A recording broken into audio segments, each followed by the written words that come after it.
All right now, for all you cool cats, all you arrow twirlers with an eye on the X, we have a special evening for you. Guided by Wilderness Archery's own John Scar and Elliot Peters, it's Archery After Hours, where the bow rests and the night continues.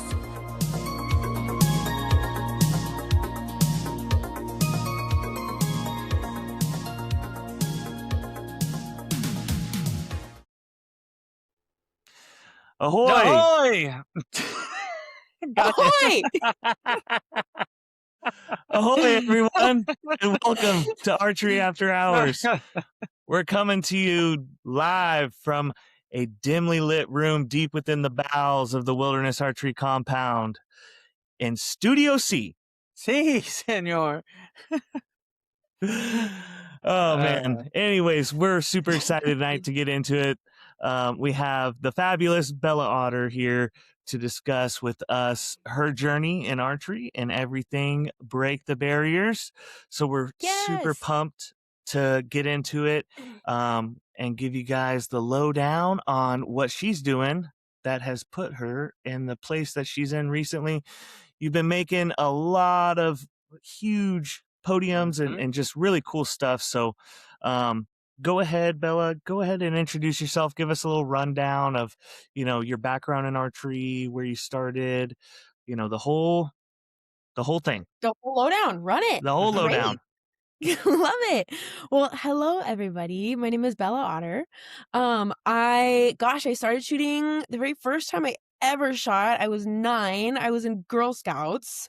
And I remember we were, set us up with these eensy little bows that we had. We were shooting probably at 5 yards at these balloons, of course. And my parents had put me in rec soccer and rec softball and rec basketball and all these little just like recreational community sports. And I was never that great at any of it.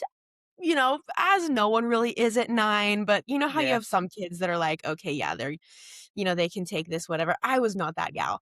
But I remember being the first one in my little Girl Scout troop to pop the balloons that we were shooting at. And gosh, my 9-year-old ego was like, wow, I'm so good at this, even though I had no idea what I was doing, of course. But really immediately felt that kind of that instant gratification that I think all of us still feel to a degree when you break a shot off and you know that it's there before you even have to glass it up. I think that was kind of the first time that I had experienced anything like that. And so I was immediately hooked. And then fast forward a little bit of time, I had been begging my parents for a bow for Christmas. You could just see in my 5th grade notebooks, I have little bows doodled in the margins and whatnot. Like I became all in. And sure enough, when I was 10, my dad brought a bow under the tree. And I started shooting really just kind of with him and I in the backyard, figuring it out together. It wasn't something that he had any experience with at that point. And then shortly after that, Central Coast Archery in San Luis Obispo opened their official shop. And I started taking JOAD classes with their coaches and immediately was just welcomed with open arms into the absolutely incredible family-oriented community that they have there.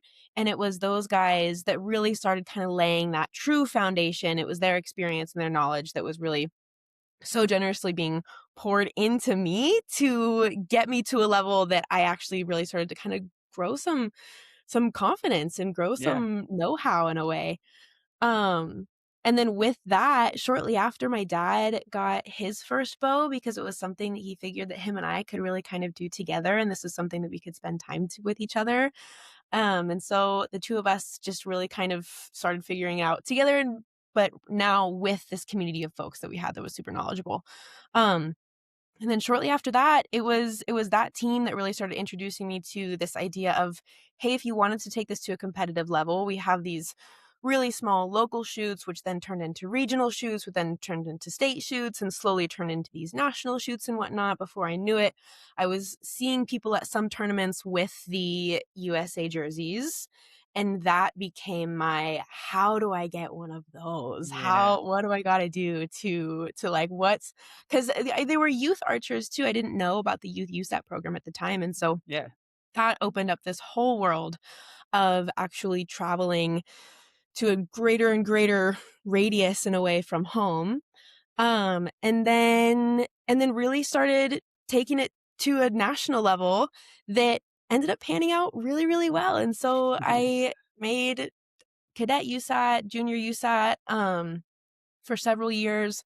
I ended up going to the Pan American Championships in Nova Scotia for Oh, wow. youth and taking home the individual gold medal and the mixed team gold medal there, Damn. which that turned into a invitation to go to the World Cup Stage 3 in Paris and then Stage 4 in Colombia. And so before I knew it, was getting these international experiences that's what really tied it all together. As somebody who loves travel and somebody who loves especially connecting with people from all over that kind of share this passion, that's when I was really mind blown. And so from then on out, we've kind of been competing. We've been competing professionally for the last 5 or so years. You've been in the 5 pro 4 class years. 5 years? It's been at least 4. Oh, wow. It's been at least 4, but I want it because, definitely I think 20 through USATs. I was there through USATs through 2023. 2024 is my first season in senior USAT, but for all NFAA events and Lancaster, Vegas, everything like that, where I could kind of jump into that pro division a little bit earlier, I was there a year or two before I started shooting senior USAT. So kind of a little bit of a mix, but yes. And now we're all there. Damn. I didn't know you did all that international stuff. Yeah. That's cool. If you don't mind me asking, how old are you now? I'm freshly 23. Okay. Okay. You started when you were 9. Gotcha. I started when I was 9. Yep. Yeah. Damn. Freshly 23. And loving every bit of it. You just graduated recently, didn't you? I did. I graduated this last June from Cal Poly.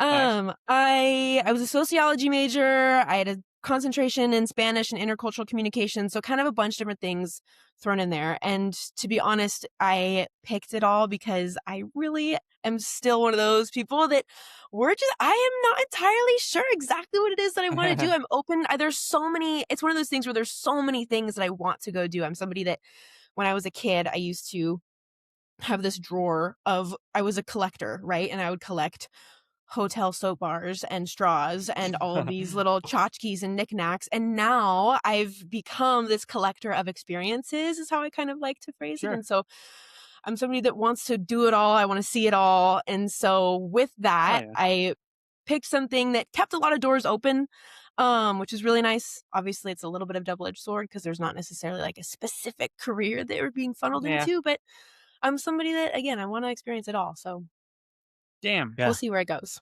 Yeah. That's awesome. I remember when would you say the first time you ever came to the Bay Area Open was? That was the first time I think I ever saw you. Yes, that was 2023, I believe. That's what I was thinking. Yes, I believe that was 2023. Came up with your dad, I believe. Yes. And you and I shot. We had to shoot off. I think that was the first. Yeah, I think that was the my first first match. time there. Yes. Okay. Well, ditto. So I think both of us were stoked to be there.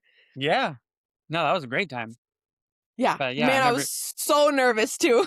I remember. Yeah. I know. Yep. But I mean, that's why I love that event and all of the kind of like pre-Vegas whatnot. Like, that's one of the first. And in my calendar, I think that's the first indoor dealio that I normally do. And so a lot, like you got to have those ones to kind of like shake off the nerves a little bit, shake off the rest. Cold, dark room in the middle of San Francisco with a bunch of killers. It's a good one. It is a good one. It's a good one. Yeah. That's a good one. Yeah. I figured I'd say the same thing that everyone else was. Capiche, Si, senor. So fast forward a little bit. You had a hell of a weekend last weekend. I did. Weekend? 2 weekends ago? BTB is what I'm getting at? Yes. You shot very, very well. Thank you. I was... Go I was ahead. really stoked. Yeah, I was really happy with it. On day one, I was not one of the scorekeepers, and so I wasn't super plugged into what scores were looking like, which in general is kind of how I prefer to be. Yep. And so at the Ignorance end is of bliss. yes. And I mean, that used to be when I was younger, when I was like 14, 15, it used to be so bad that I would like hold my hands over my ears anytime that anyone was talking about any sort of score or anything. Now, obviously we can have a conversation about it and it's okay. But Yeah. if I have the opportunity to stay a step removed from it, then I will. And so at the end of the day, I kind of I was like, well, I think it was a good day. I think so. I felt good. I was kind of just evaluating how I felt about the day based on how I felt like, based on how well I adhered to my process throughout the whole course of the day. Because especially, I mean, yes, I know this is the goal kind of anytime, anywhere, but I would say especially in the last several months this season, so heavily for me has been focused on judging myself entirely based on whether or not I'm executing my process correctly. Like I'm quote unquote scoring that. In Vegas, I had a notebook, and after we would score every end, I would come back and instead of writing my score in my notebook, I was writing yeses and nos for every arrow on whether or not I was pulling through correctly, whether or not. So like it's become such a focus for me that that's what I prioritize above anything else. And so I was evaluating my whole day based on whether or not I had adhered to my process correctly. And I was feeling pretty good about it. Of course, there were a couple where as soon as that shot would break, I'd be like, oh, man, there's no margin that for was a error reset on one. those dots. Yeah, exactly. And so obviously there were some of those in the mix, but there were also quite a few where I was like, man, I mean, that course is challenging. Yeah. It's tough. I think in the most rewarding way. I love the challenge of it. I think that it's a course that, because those center 12s are, the size of a golf ball at 70, 60, 50 yards, I think that I like it for several reasons. But one, I think it demands a little bit more excellence from everybody.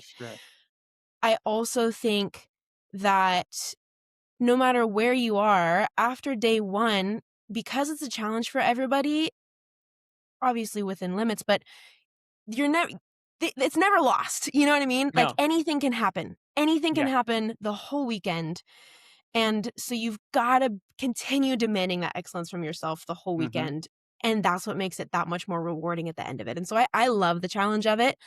And so there were a couple moments where after meeting that challenge, I was like, great, like I feel pretty good about that.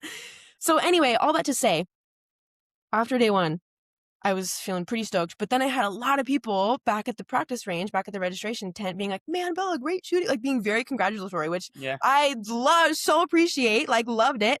And that was the first time that I actually felt a little clued in to like, oh, okay, maybe, like maybe that actually panned out on paper in a way that reflected how well I felt about my own self in the day, which is always the goal.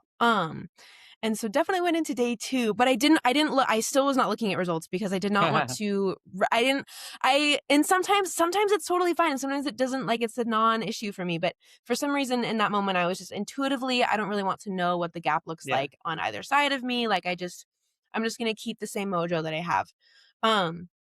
So went into day two with that mindset, definitely with a little more tension, a little more clued in, but still keeping my same priorities, and still judging myself on the same points. And so at the end of that, and just had a great time the whole time. And that for sure, I knew that as we were shooting, Cassidy had her foot on the gas, man. Like homegirl was crushing. And I mean, I've shot together with her for years and years and years. And so I'm somebody that is like a more the merrier, like, heck yes, you're like, go do your thing kind of person. And so I was stoked for her. And it was that last target where we tied it up. Oh, really? And so yes. It came down to the last target. And her and I were tied for second. And so went back to the registration. They set up a whole shoot off for us, and she took it, and so I landed with the bronze for the weekend. Cassidy was in second, and Paige obviously won, and each of them shot fantastic, and I just felt really stoked to be on that podium with good company. Specifically though, after a weekend where I felt really good about my personal execution. That was the real win. And then the win beyond that was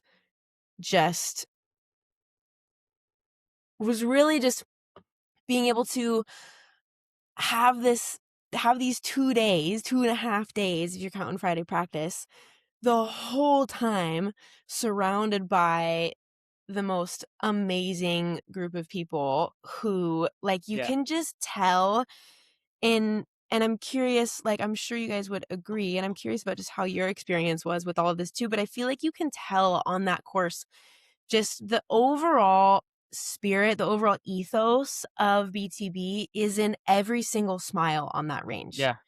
Yeah, and so it just makes being that shoot. surrounded by that. Yeah, it's in a league of its own in that regard, for sure. Like, that's Absolutely. just a good group of people, from those hosting and working the range to the people on it. Like, it's unique in that sense, you know. Absolutely.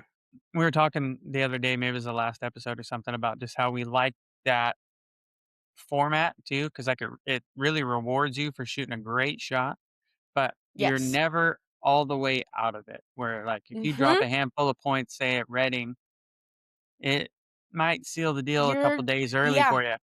There's always that chance that you can just battle your ass off on day 2 and come back and make a place for yourself, which is fun, that it's never all the way over unless something terrible happens. Yes. But yeah, that's again, I mean, people need to come out to that shoot. It's worth it on 100 different levels. But I mean, that's exactly what we talked about on Saturday night, Elliot. Because after day 1, me and Elliot were one of the last teams, and in the scoring, and he told me what the point gap was. Same kind of similar thought process you had. I felt like I shot decent on day 1, but I also knew that I let a couple get away from me that I probably shouldn't have. And so, I just asked him, "Hey, how are we doing as a team?" And he just kind of laughed and goes, "Oh yeah, we're near the bottom." And I was like, "Great, awesome, that worked out." Time to grind. And I think you said we were like 12 points off first, even being one of the last teams. And I was like, "That's day 2, no problem. That's day 2. We have that all day." And we ended up finishing clean. Great. Yeah, yes. we cleaned day 2, so incredible. that was a lot of fun. But it is one of those tournaments, like, it almost feels kind of like barebow at like Reading or whatever, where like, I shot an 8 on this one, but there's more that I can get and I'm back. not out all the way. Yeah, which is exactly. Exactly. Yep. Yeah, you're always in it, and I feel like part of the challenge of it, yes, it's super technical. The distances are crazy. The targets are crazy. It's a national championship. And so there's a part of me that is like, it should be challenging. Yeah, 100%. And there should also be that element of it's really anyone's game at any time. But with Any that extra dog's challenge, day. Yeah, it's any dog's day. And like you said, I think you put it perfectly in that sense of being really dialed, that excellence is really rewarded in that. Yeah. Getting that 2-point gap on somebody, one target, is like, that's a pretty good reward for breaking a great shot. For sure. It makes that whole, it's a lot of battling all weekend, back and forth, and target to target. It's fun. Yep. Yeah. It's also glad to see you up there. Thank you. It's a hard format too, was all I was going to say. Oh yeah. One arrow, you got one arrow to hit this tiny dot. Even the 5 and 6 yard dots aren't forgiving, like no. Yeah. And I will say too, though, or go ahead. Oh, I was just going to say, and oftentimes they're super, super technical, like the like the 8 or 9 yard alligators at 45 degrees. You know, you Yeah, need to man. know how to shoot that. Yeah. Absolutely. Absolutely. Yeah. Even some of those crazy, like that 45-yard uphill standing buck. I think it's Yeah. target, Don't start me on that target. that one. Oh man, it's tough. It's tough. But I That's tough also like, target. I think it's worth saying too, though, for people that are like, oh my gosh, they're really talking about how hard this is. Like, am I even capable? Like, I think it's also one of those things where it's a tournament that's so family friendly, and you see people of all shooting abilities out there doing their Yeah. thing. And there Yep. are, everyone from, as long as you're happy to get around that course, anybody can shoot it. Anybody can be there. Families are there, kiddos are there having a great time. Any style can be there. Like, it's Yep.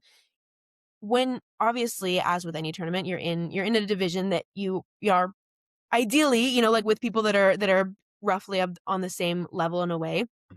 But it's a tournament that can be catered to shooters of every level. So yes, Yeah. for folks that are, really, really in it to win it, then yeah, for sure. When you need those 12s to win it, then yeah, for sure it's a challenge. And for the folks that are also there because they really want a super awesome experience shooting in a really beautiful place Yeah. with their family, then It you is get that. that.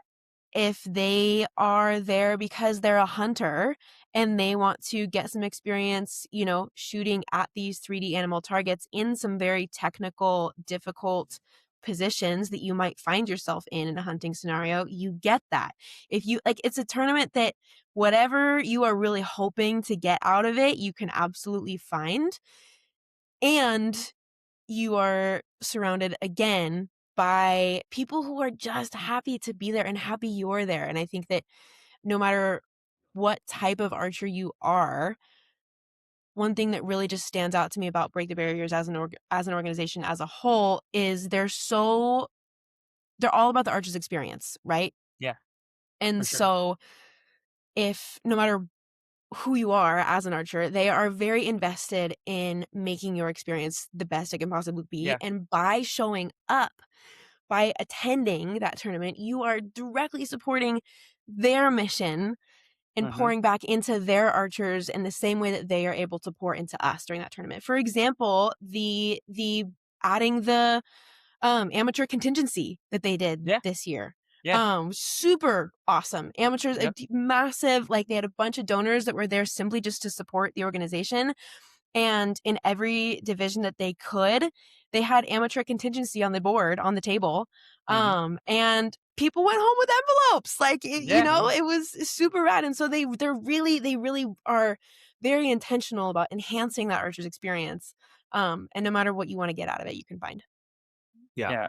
We talked when Mike handed us our envelope and he was like thanking us for coming, and we're like, dude, no, thank you guys for doing all this work. I mean, what an undertaking that's got to be. And like, you could tell he wants more for it, like as far as like turnout and stuff. But like beyond that, you could tell he's genuinely just glad that you came, type of thing. Yes. And Yeah. that, I don't know, it means a lot coming from him walking around doing that personally. Like, it's a good event Absolutely. just to support that organization, at all is a win. Yes. So Absolutely. what's your involvement? Have you With Break the been Barriers? yeah, how long have you been involved? Yeah. I got introduced to Break the Barriers, gosh, in 2020 or so, I think was the first time that I had ever been to the event. And during the weekend, I had the amazing opportunity to go tour their facility, to go tour their headquarters in Fresno, and was utterly mind blown at the sheer scale of the work they do. They have obviously the massive archery program that we know. They have 27 sports programs. And Yeah. so the level of engagement that they are able to have, the level of impact that they're able to have with so many sports programs, it's amazing. And their facility is absolutely incredible. And so that was the first time where I'd ever kind of been introduced to what it is that they do and the level that they do it. And of course, just thought it was the coolest thing. And so as the years went on a little bit, any opportunity I had to obviously be at the tournament, I was there. But also as I started to kind of I got to know Mike, getting to know Roger and Rachel, the archery director and assistant archery director, getting to know the team of people that they had over there and really connecting with that team. I think I was able to do 2 seminars, one back in 2022, and then I think another in 2023, where that's when I was really able to start meeting and connecting with their archers and meeting with their vets and with the kiddos of all abilities.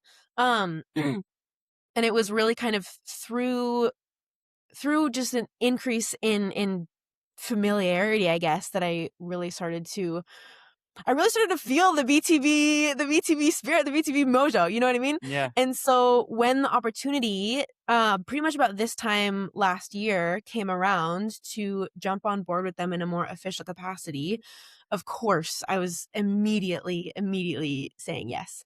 And so now I am more than stoked to be in a position there where I'm able to, when I'm at tournaments, just outreach, telling people about it, telling people about not only the 3D national championship, but also just telling people about the organization as a whole. And so a big part of what they do is outreach, and outreach in like inclusion education.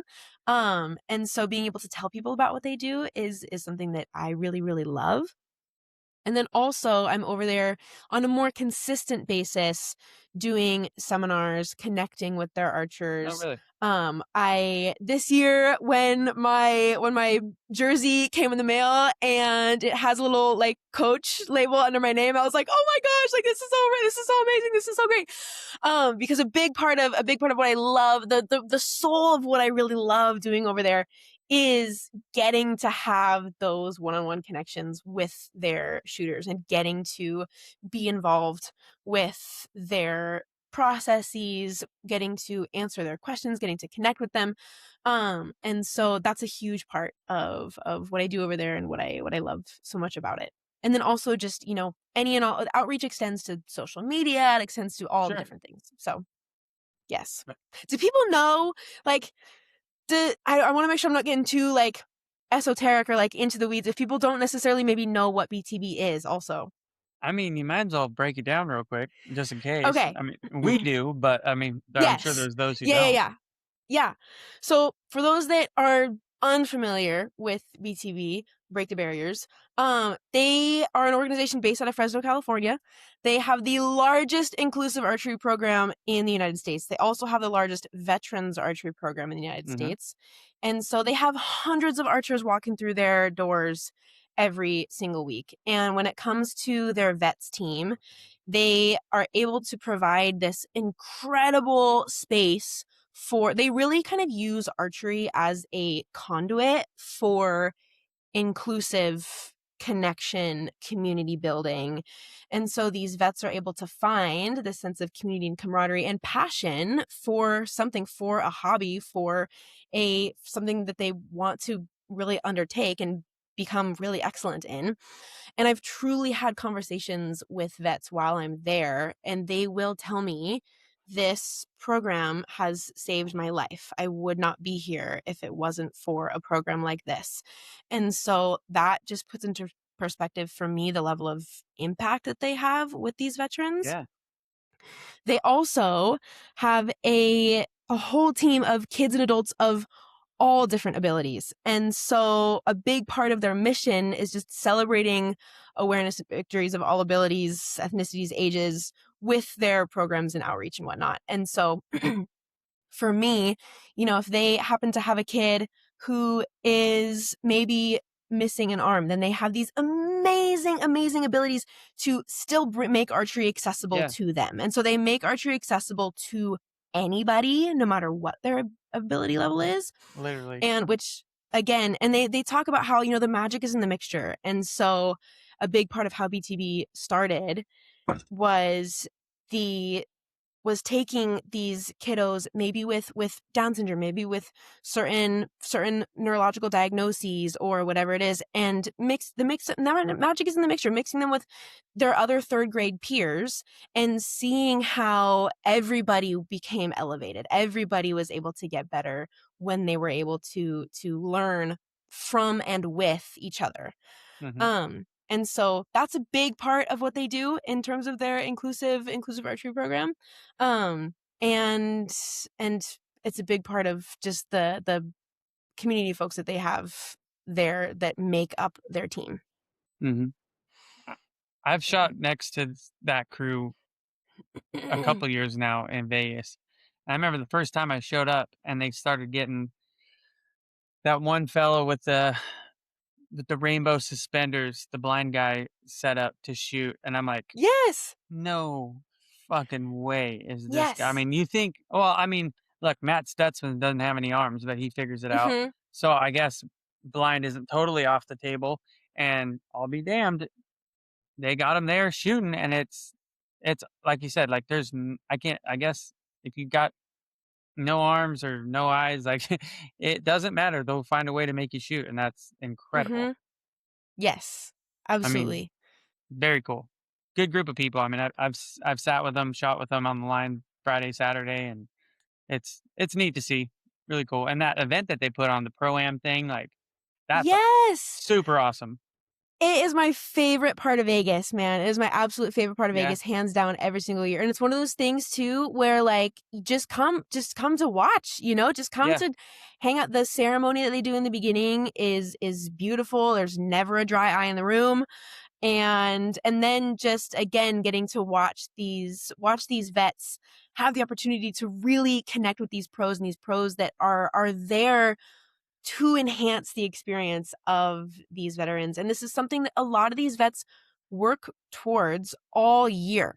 Like from as soon as Vegas is over, they are back to the range because they know that next time Vegas comes around and they're in the Pro-Am, like that is the crown jewel for so many of them, that it's something that's extremely, it's motivating. It gives them goals. It gives them something to work towards. It gives them passion. Sure. And all of us need that. So. No, that's about as cool as it gets. When we first saw that, we were like blown away by the whole thing. And like you said, it's a big, I mean, all the whole team's there, like helping out, and just like, I didn't really know of anything about BTB. Like, I think the first year I went to Vegas was the first year I also went to BTB. So like, at first I was like, what is this? What are these folks doing? But like, it's a hell of a team, and just really cool to see. Gosh, I can't remember the guys who was next to me this year. Jared? Maybe? Yes! Nicest freaking guy on the planet. Yeah. Love Jared. I like truly, and anyone, you ask anyone on that team, and they'll say Jared's, the first one to give you a high five. He's also the first one to be ready for a dance break when there's music going on. Like, he is the best. Yes. He was there, like, kind of, he was, I don't remember, like a Bruno Mars song came on or whatever, and he was kind of singing. He was like, I love Bruno Mars. And it was just, it kind of just lightened the whole mood, because you're tense, you're shooting, all that stuff. It was just, I don't know. I enjoyed being next to him. And that's what it is for me, is like, you talk about light, like any opportunity that I do have, every time I'm leaving that facility after, whether it's a seminar or somehow connecting with them or anything like that, it literally feels like there is this ball of light that I have taken into my chest and get to walk around with and exist with, and it's created by all of them. And to see their level of passion and commitment, and I mean, they have some incredible, there are kiddos knocking out 300s. Like, they've got some extremely talented shooters, some extremely hardworking shooters.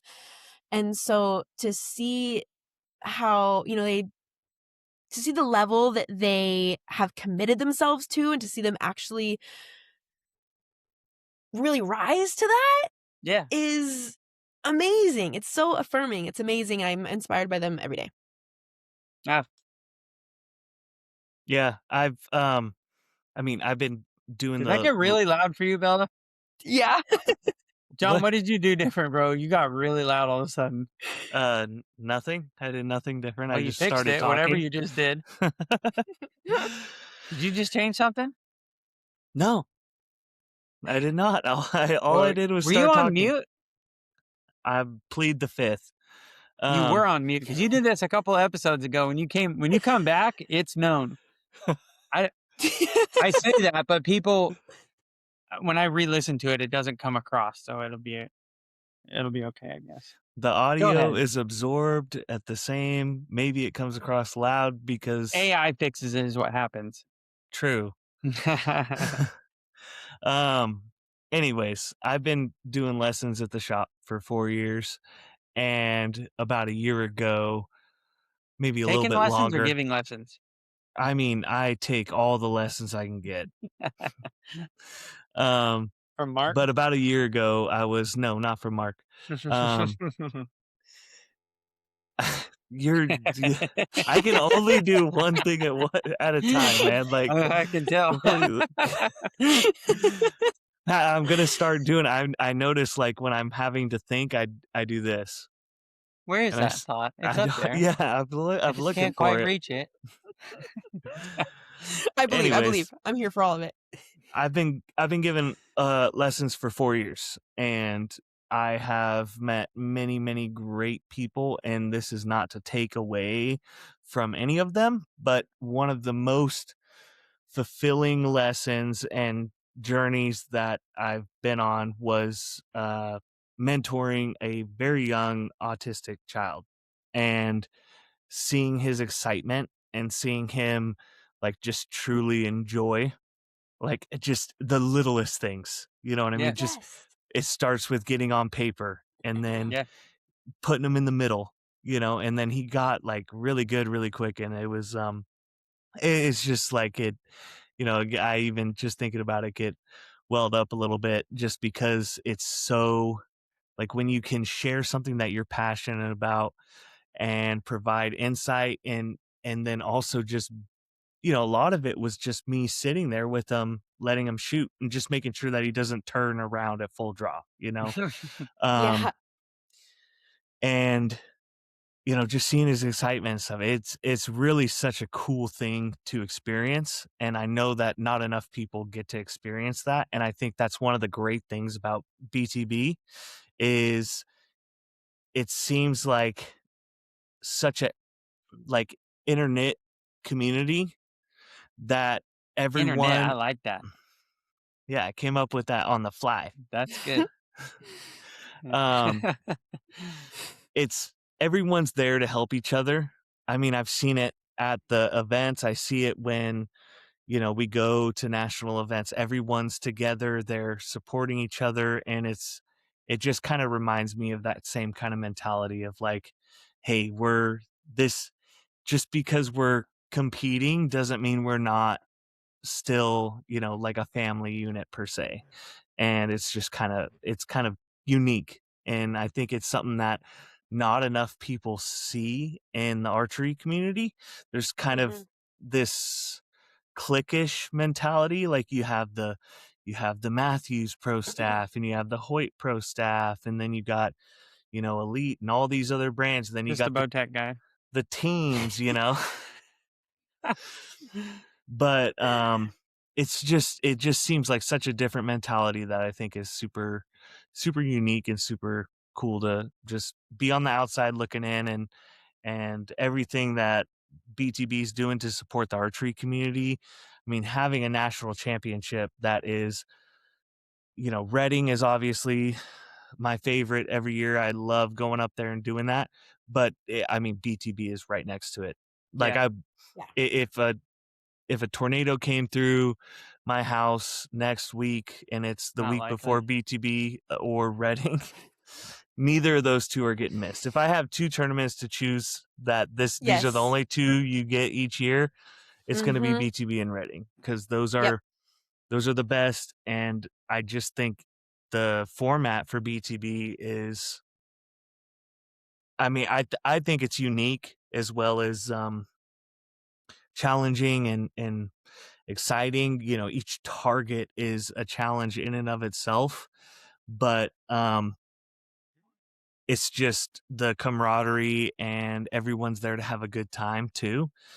And so I don't know, there's not really anything that I could take away from it. You know, it's just, there's nothing that I could say that's like, oh, you know, oh, I don't like that buffalo target or whatever. You know, it's like, that's not the type of thing. Like the elk herd for me at Reading, I have nothing but bad things to say about it. But Yep. I but hear ya. every target you go to, like, and you're in it doesn't matter what group you're in at BTB, you're going to be in a good group. That's how I feel about it. It doesn't matter if you're shooting money or if you're shooting for buckles or for fun, like you're going to find an awesome group, period. Yes. There's the very best. few shoots that I wish were bigger, Yeah. but I wish Yes. BTB was 100%. 3 times the size as it is. 100%. Starts with us, y'all. Starts with I us. know. Bring them in. We keep going. Bringing them all in. I know you guys. Yeah, you're doing it. You're doing the thing. You're totally doing the We'll thing. drive it home again next year when the couple months out, you know. But Yeah. and like we were saying before, like it's a perfect time for us, but those doing like Gator Cup or all the other shit, and like with the Olympics rolling around, like that's gonna pull a handful of people. Like it's gonna be timing's gonna be tough for the next 2 years probably. Yeah. But like, man, if you're not gonna make the Olympic team, you better get to BDB. Yes. Yeah, it's one of those ones where for me, it, like you said, I think you put it perfectly. If there's a tornado running through my house, then I am going to still be hightailing it. I'm going to grab my bow and that's going to be the only thing I take. And I'm going to still hightail it to BTB I got nothing here. weekend. I might as well go shoot my bow. Yes. Yeah. I might as well go shoot and that's where I'm going to go. Yeah, it's my number one for sure. And I think for obviously all of the reasons that we've covered again, but I think partially because when you're there that there's an element to what BTB does that, like you were talking about when you were just telling us about this child that you were mentoring and that you were giving lessons to. In a way, what it sounds like to me is that it's possible that, yes, you were the one mentoring, you were the one offering lessons, but it sounds like you got just as much out of that experience, if not more. No, 100%. 100%. And so I think it's the same with the Pro-Am in a way, in that at Vegas, yes, it's for the veterans, but I do think at the end of the day that the pros ultimately walk away with more of an impact than the vets do. I think there's just a lot I think there's a lot of it really puts things into perspective a lot of times, and it really, like you were saying with this child, the simple joy of it all, in a way it reminds us of how it's supposed to be. I think for me, I've described it like this before, but BTB in a lot of ways represents everything ideal archery ought to be. And so I think when you have a space and you have a tournament and you have a group of people that really remind you in a lot of ways of your why, I think any experience like that is worth returning to and worth finding. And so that's why I can't think of a better sport than archery for like that. No sport mingles better between like weekend warriors, kids, and full-time professionals than archery, you know? Like football doesn't do that, baseball, I mean, you can't name another one that'll replace like the archery community as a whole. That story about that John was talking about, that wasn't Jesse Willis you were talking about, was it? The kid? Once again, I'm going to plead the fifth. Love you, Jesse. Oh, no. Oh, my Lanta.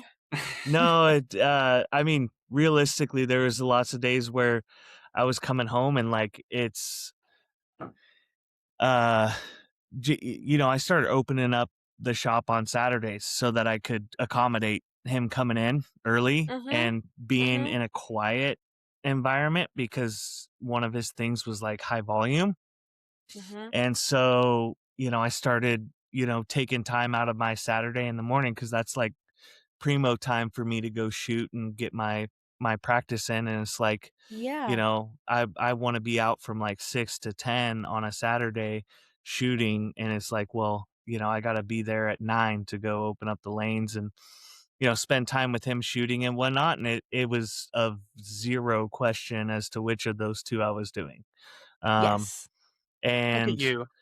it was just, I mean, Dorian, miss you. Would love to have you back. I know you're busy, little guy, but would love to see you again.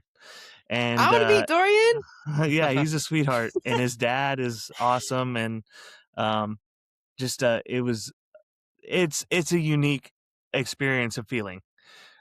It's not something that you can even properly like describe, giving that kind of attention and focus to someone, but also just, hey, like I'm just here to enjoy this with you, Yeah. and so it's pretty cool. So yeah, Yes. it's the same kind of thing that you see at the Break the Barriers tournament, and it's through and through. You can see it from start to end. When you go there, you can see their acknowledgement of all the veterans that they support and everything, and the way just the opening ceremony from a couple years ago when we had the helicopter fly in, like best opening ceremony of any shoot.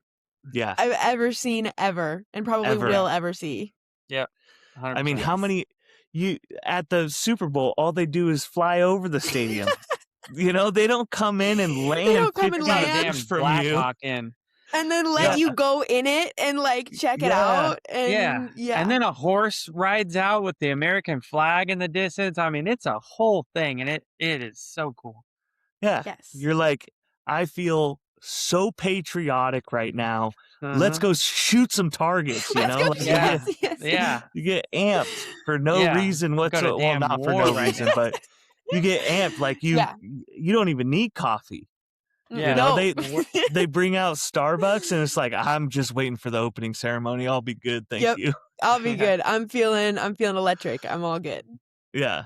I will. I mean, just to drive the same damn point home, but like, of all the shoots that you'll go to, and all the people in registration, and nothing, not to take away from anybody that puts on any event. God bless you, love you, but the BTB folks are genuinely happy you're there. They're just all you have to do is show up registered, and you're just as appreciated as anybody else, and that's a standout. In my opinion, it's also the biggest bang for your buck tournament you can go to, especially if you're going to shoot money class. Like, yes. I mean, Reading, it's what, $400+ to go shoot just for registration. Unless I registered wrong. It's a chunk of change. It's a lot. Yeah. A lot of these national tournaments, they're very expensive to go to, but you can go to BTB for like $75 or $80. And 100. I think it's 160 for money. Yeah. All the things. For a national event, that's a steal. Yeah. And if you're in California, you don't have a single good goddamn excuse not to go. No. None. And even if you're not in California, like, you're in a beautiful place. Oh, it's amazing. The course itself is world class. You're on private property that only gets this one chance. You're not on somebody else's range or whatever. This is like exclusive access, one time only. You can make a whole trip out of it. You're right at the foothills of the Sierras. Yosemite is right around the corner. You've got Sequoia right around the corner. You've got, like, talk about being in a spot that when after you go have this amazing, incredible, fantastical weekend shooting, you're at a launch pad for so many amazing things. You make a whole trip out of it. If you had the time and you just were going balls out, you would hit BTB.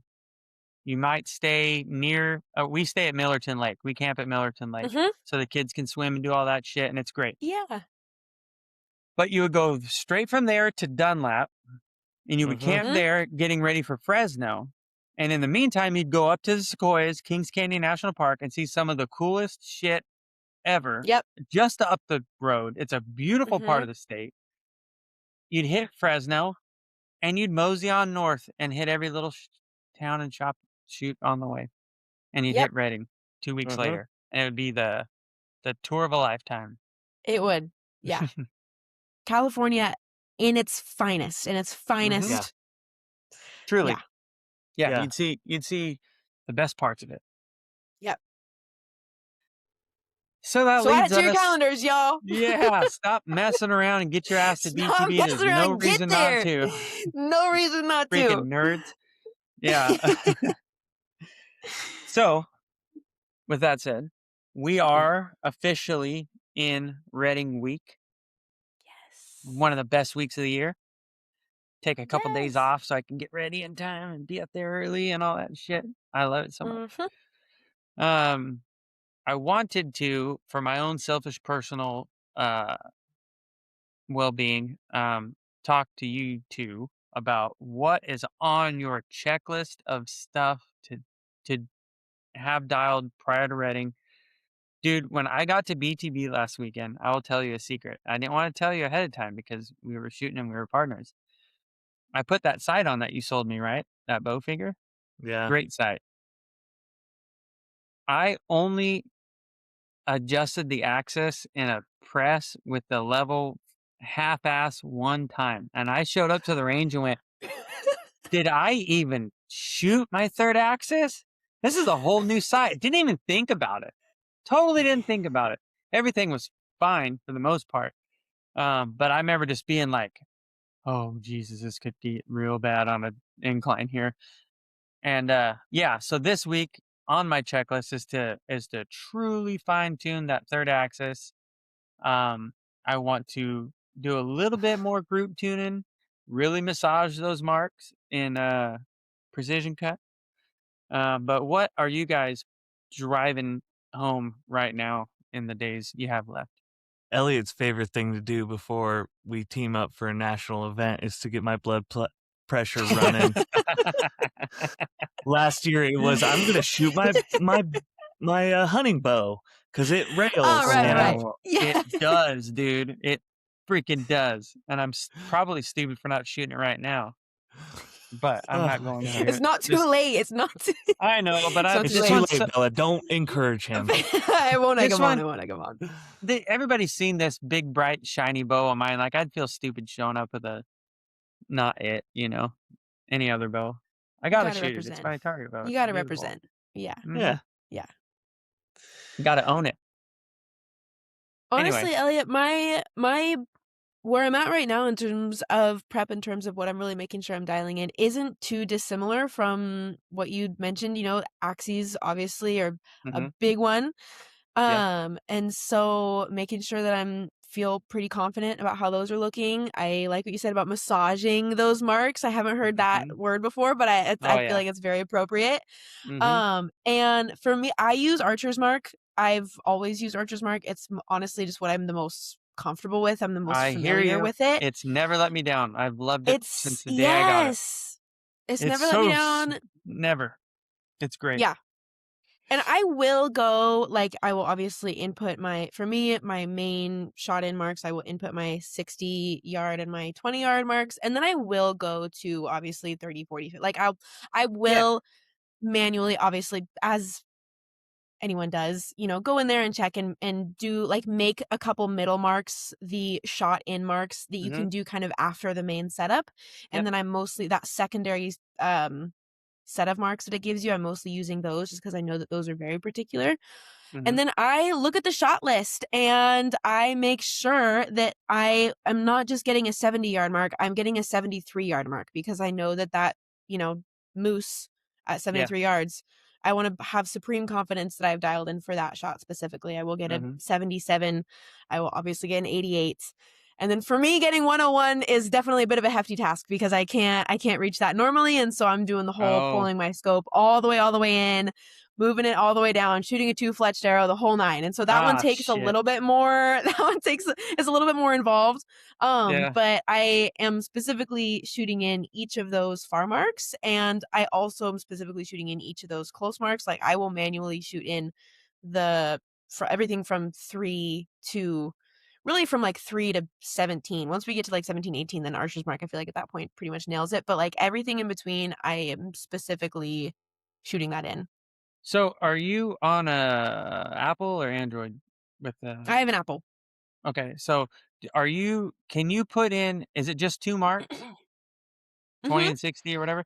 So, 20 and I don't know 60. who were we talking to last time at BTB, John, that they were saying that Archer's Mark on Apple, you can plug in 3 distances. And I've up Ooh. until recently, I've only been an Android guy, and I've only on Archer's Mark been able to plug in the 2. So when I saw Mm-hmm. Precision Cut had the option of running like chronograph speeds if you want to do that, Mm-hmm. or what I'm using is 3 marks. I'm doing 20, 60, 90, and Okay. the marks are pretty good. But when I heard that on Apple, maybe it's with an update, I'm not sure. Um, I was like, damn, I kind of want to go back to Archer's Mark because Precision Cut is so it's very much like a rifle ballistic solver, which can be fucking awesome, but it can also be a kind of a lot. Mm-hmm. I'm really enjoying it for the It's most not. part, but it's not what It's a not. lot. It's not a No, what. it's not a lot at all. I've It, been nothing but impressed no, with it's it. great. I'm not saying Yeah. anything negative, but like Archer's Mark is vastly more simple, user friendly, and all that shit faster.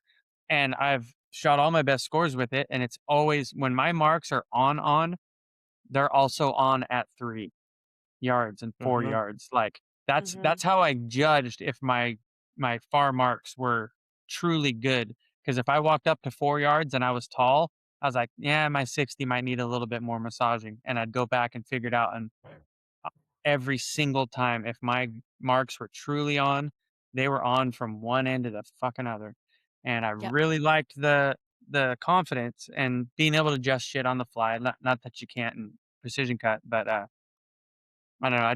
I really like the simplicity of the system. But Precision Cut is really growing on me lately. Yeah. So just to get into it, like specifically because you brought up downrange, speeds and stuff like that. All that I've done, thankfully, I'm blessed to be near Doug Rosin, an absolute Aren't stud we with, all yeah, just blessed? a stud in Yes. the archery industry, but also a stud in rifles. So, Yeah. I've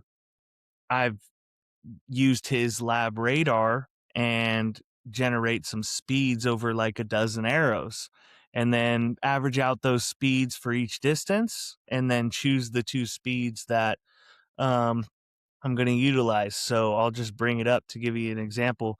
But basically, what it's doing is it's calculating what your arrow's actual arc or actual Sure. speed down range is. And so, for example, on my 3.2 X10s, my 0 speed is 271.43. Then That's my pussy shit. 20, they're heavy. I know, I'm They're just heavy, kidding. My 20-yard speed is 265. My 65 is 250.5. And then Just my drop it like a rock. 75 is 247.6. So what I utilized was 20 and 75.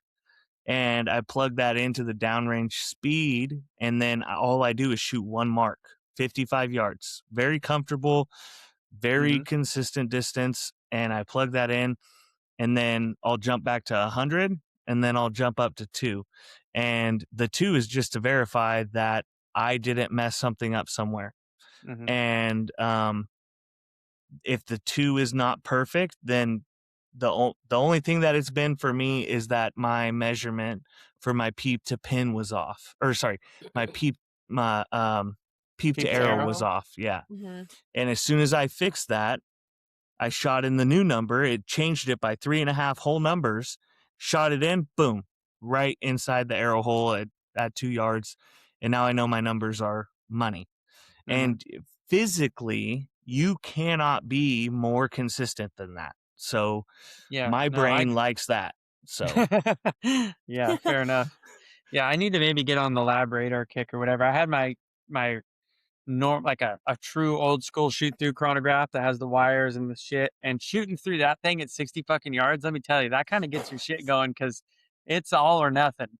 But I got some speeds with it last year, but I don't think that thing's exactly accurate because it was telling me earlier this year or a couple weeks ago that I was shooting 300 feet per second, but like right around 301. But the app is telling me more like 290, which I feel is pretty probably accurate. Because when I tried the speeds and it just didn't work. So that's when I went to the 3 mark thing. But it's probably my chronograph. I probably need something better like a lab radar, but And I to do like the program. and to jump back to what you were saying, it wasn't Archer's mark, it was Archer's advantage, and it was nicking him. Oh, he Yeah. was talking about advantage? Yeah. Oh. Never mind. He came down to BTB, and unfortunately he just didn't feel confident in the no, I'm speaking for him, but basically what he told us is he was like it did not work here. The He elevation was changed, things like Yeah, that, because it he's way up reset there in the for him, and mountains. it said that he closed out of the app and he jumped back into it, and it reset like he was at home at 5,000 feet, and he was at 500 feet or 300 or whatever. So his density, altitude, and all that shit was way off, and Yeah. Mm. That's something you need to account for, and that like even this weekend at Fresno, I saw that myself. I switched to my 4 millimeters a little over halfway through day 2 because I ran out of arrows, Mhm. and I immediately saw them go tall, and so that now I shoot at 0, like anywhere from like 0 to 100 feet density altitude, and where we were at Fresno this weekend, it was anywhere from 3,000 to 3,600.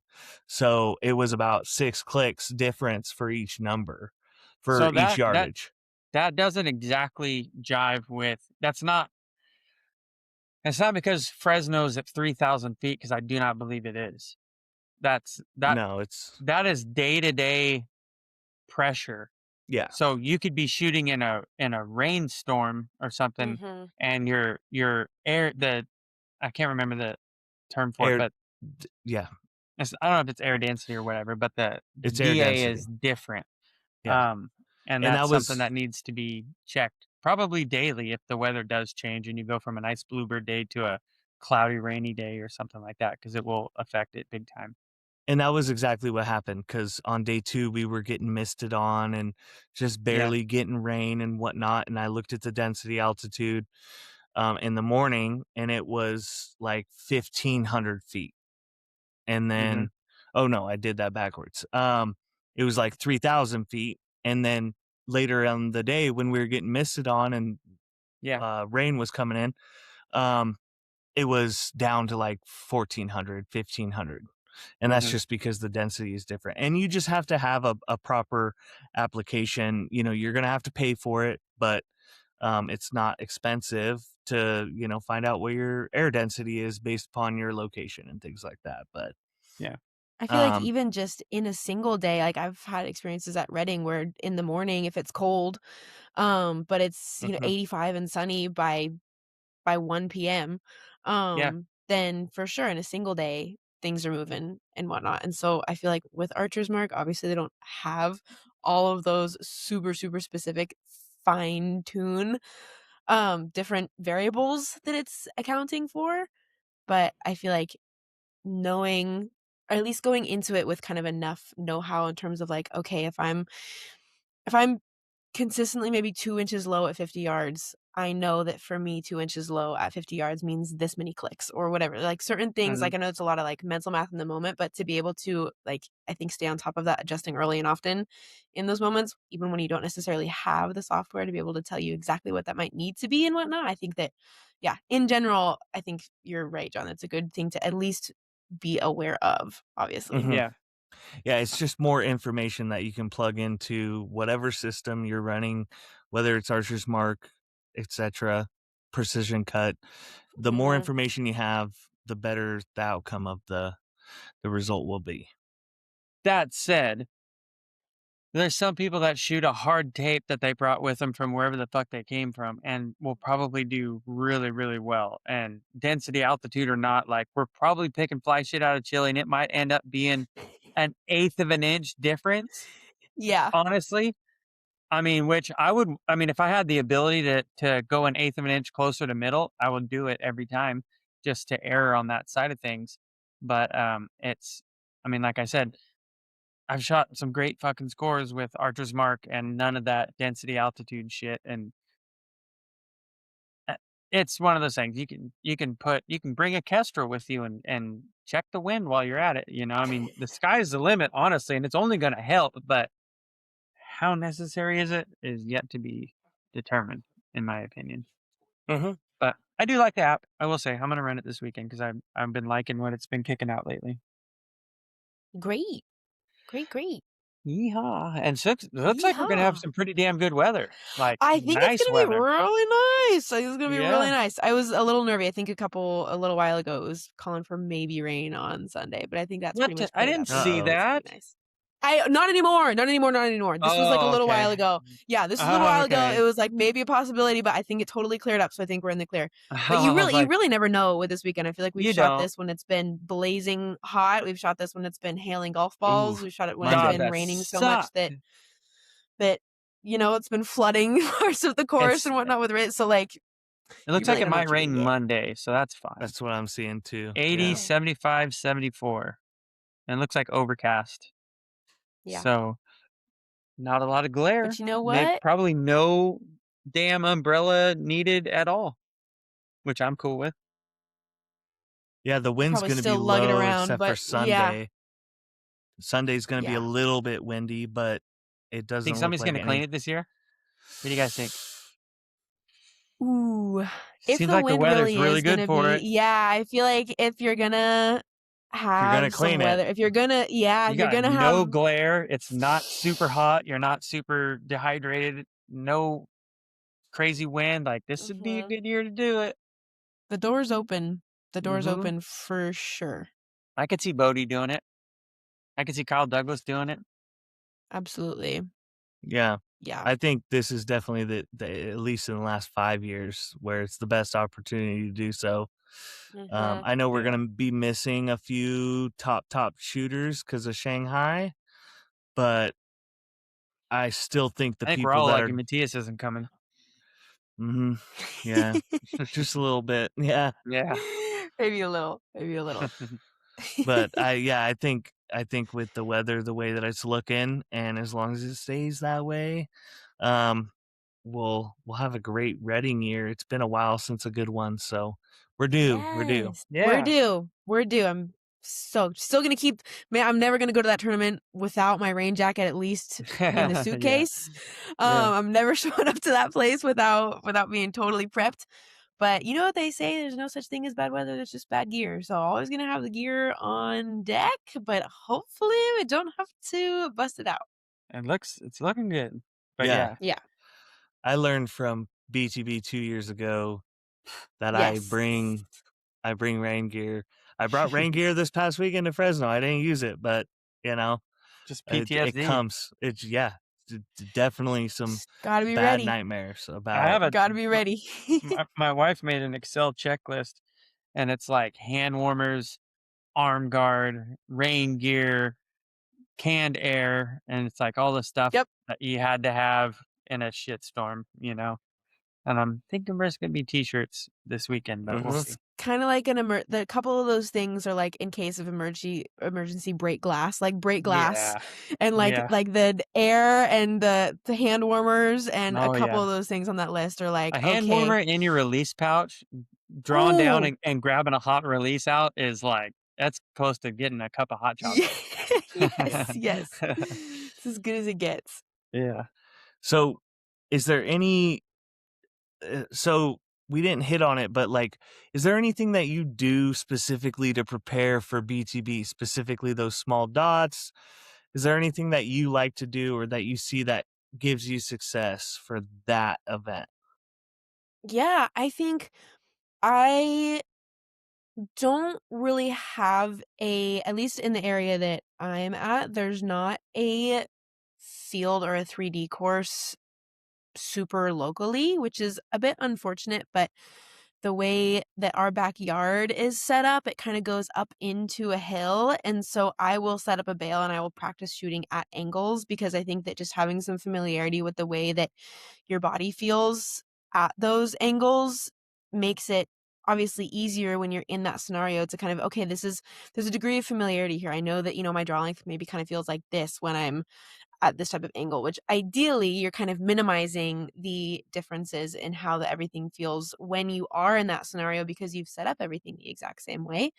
However, I definitely practice at some angles just to get that familiarity there. Other than that, I feel like, especially when it comes to shooting small dots and whatnot, I know it maybe sounds crazy. I was getting some insane looks from Tim Gillingham this last weekend because I run a 4-power lens with a sticker dot in there, and it's not a super tiny dot. It's not huge, but it's not microscopic either. And so on a lot of those 12s, I'm covering it, which You're nuts. I know, but I really don't mind Oh it. my If it was God. so big that but it's one of those things where it fits them pretty nicely. And I know that when it's totally covered, I can relax into that. Any and all little movement, if I start to see kind of a halo, if I start to see the ridge of it kind of coming around my dot, that's how I'm able to really kind of gauge where that is. I'm never feeling like I'm covering so much that it's possible that I'm not even really aiming center on it. Like any and all movement when I'm not really right on top of it, I can see it. And so it's not but at the same time, I'm obviously not like looking at a, 19 fiber Yeah. and watching it float around on the inside of it. And so I know that's definitely kind of unconventional for that setup, but it works for me. It makes my brain feel pretty relaxed. I feel like I'm so used to aiming at a sticker dot with FIDA events and with indoor and whatnot that, like, to keep that consistency in a way is something that I like. And so I know it's not necessarily the way that most people are setting up their system, but it works for me and I like it. And so I feel the most comfortable aiming with it. And I think it's possible on those targets with those 12s being so small to really feel like you have to over aim at them. Yeah. Like when you are looking at that 60-yard, whatever it is, at that, even just like, at that one downhill moose target, coming along kind of that backside of the range a little bit, where that dot looks so small and it's far. It's like a quarter.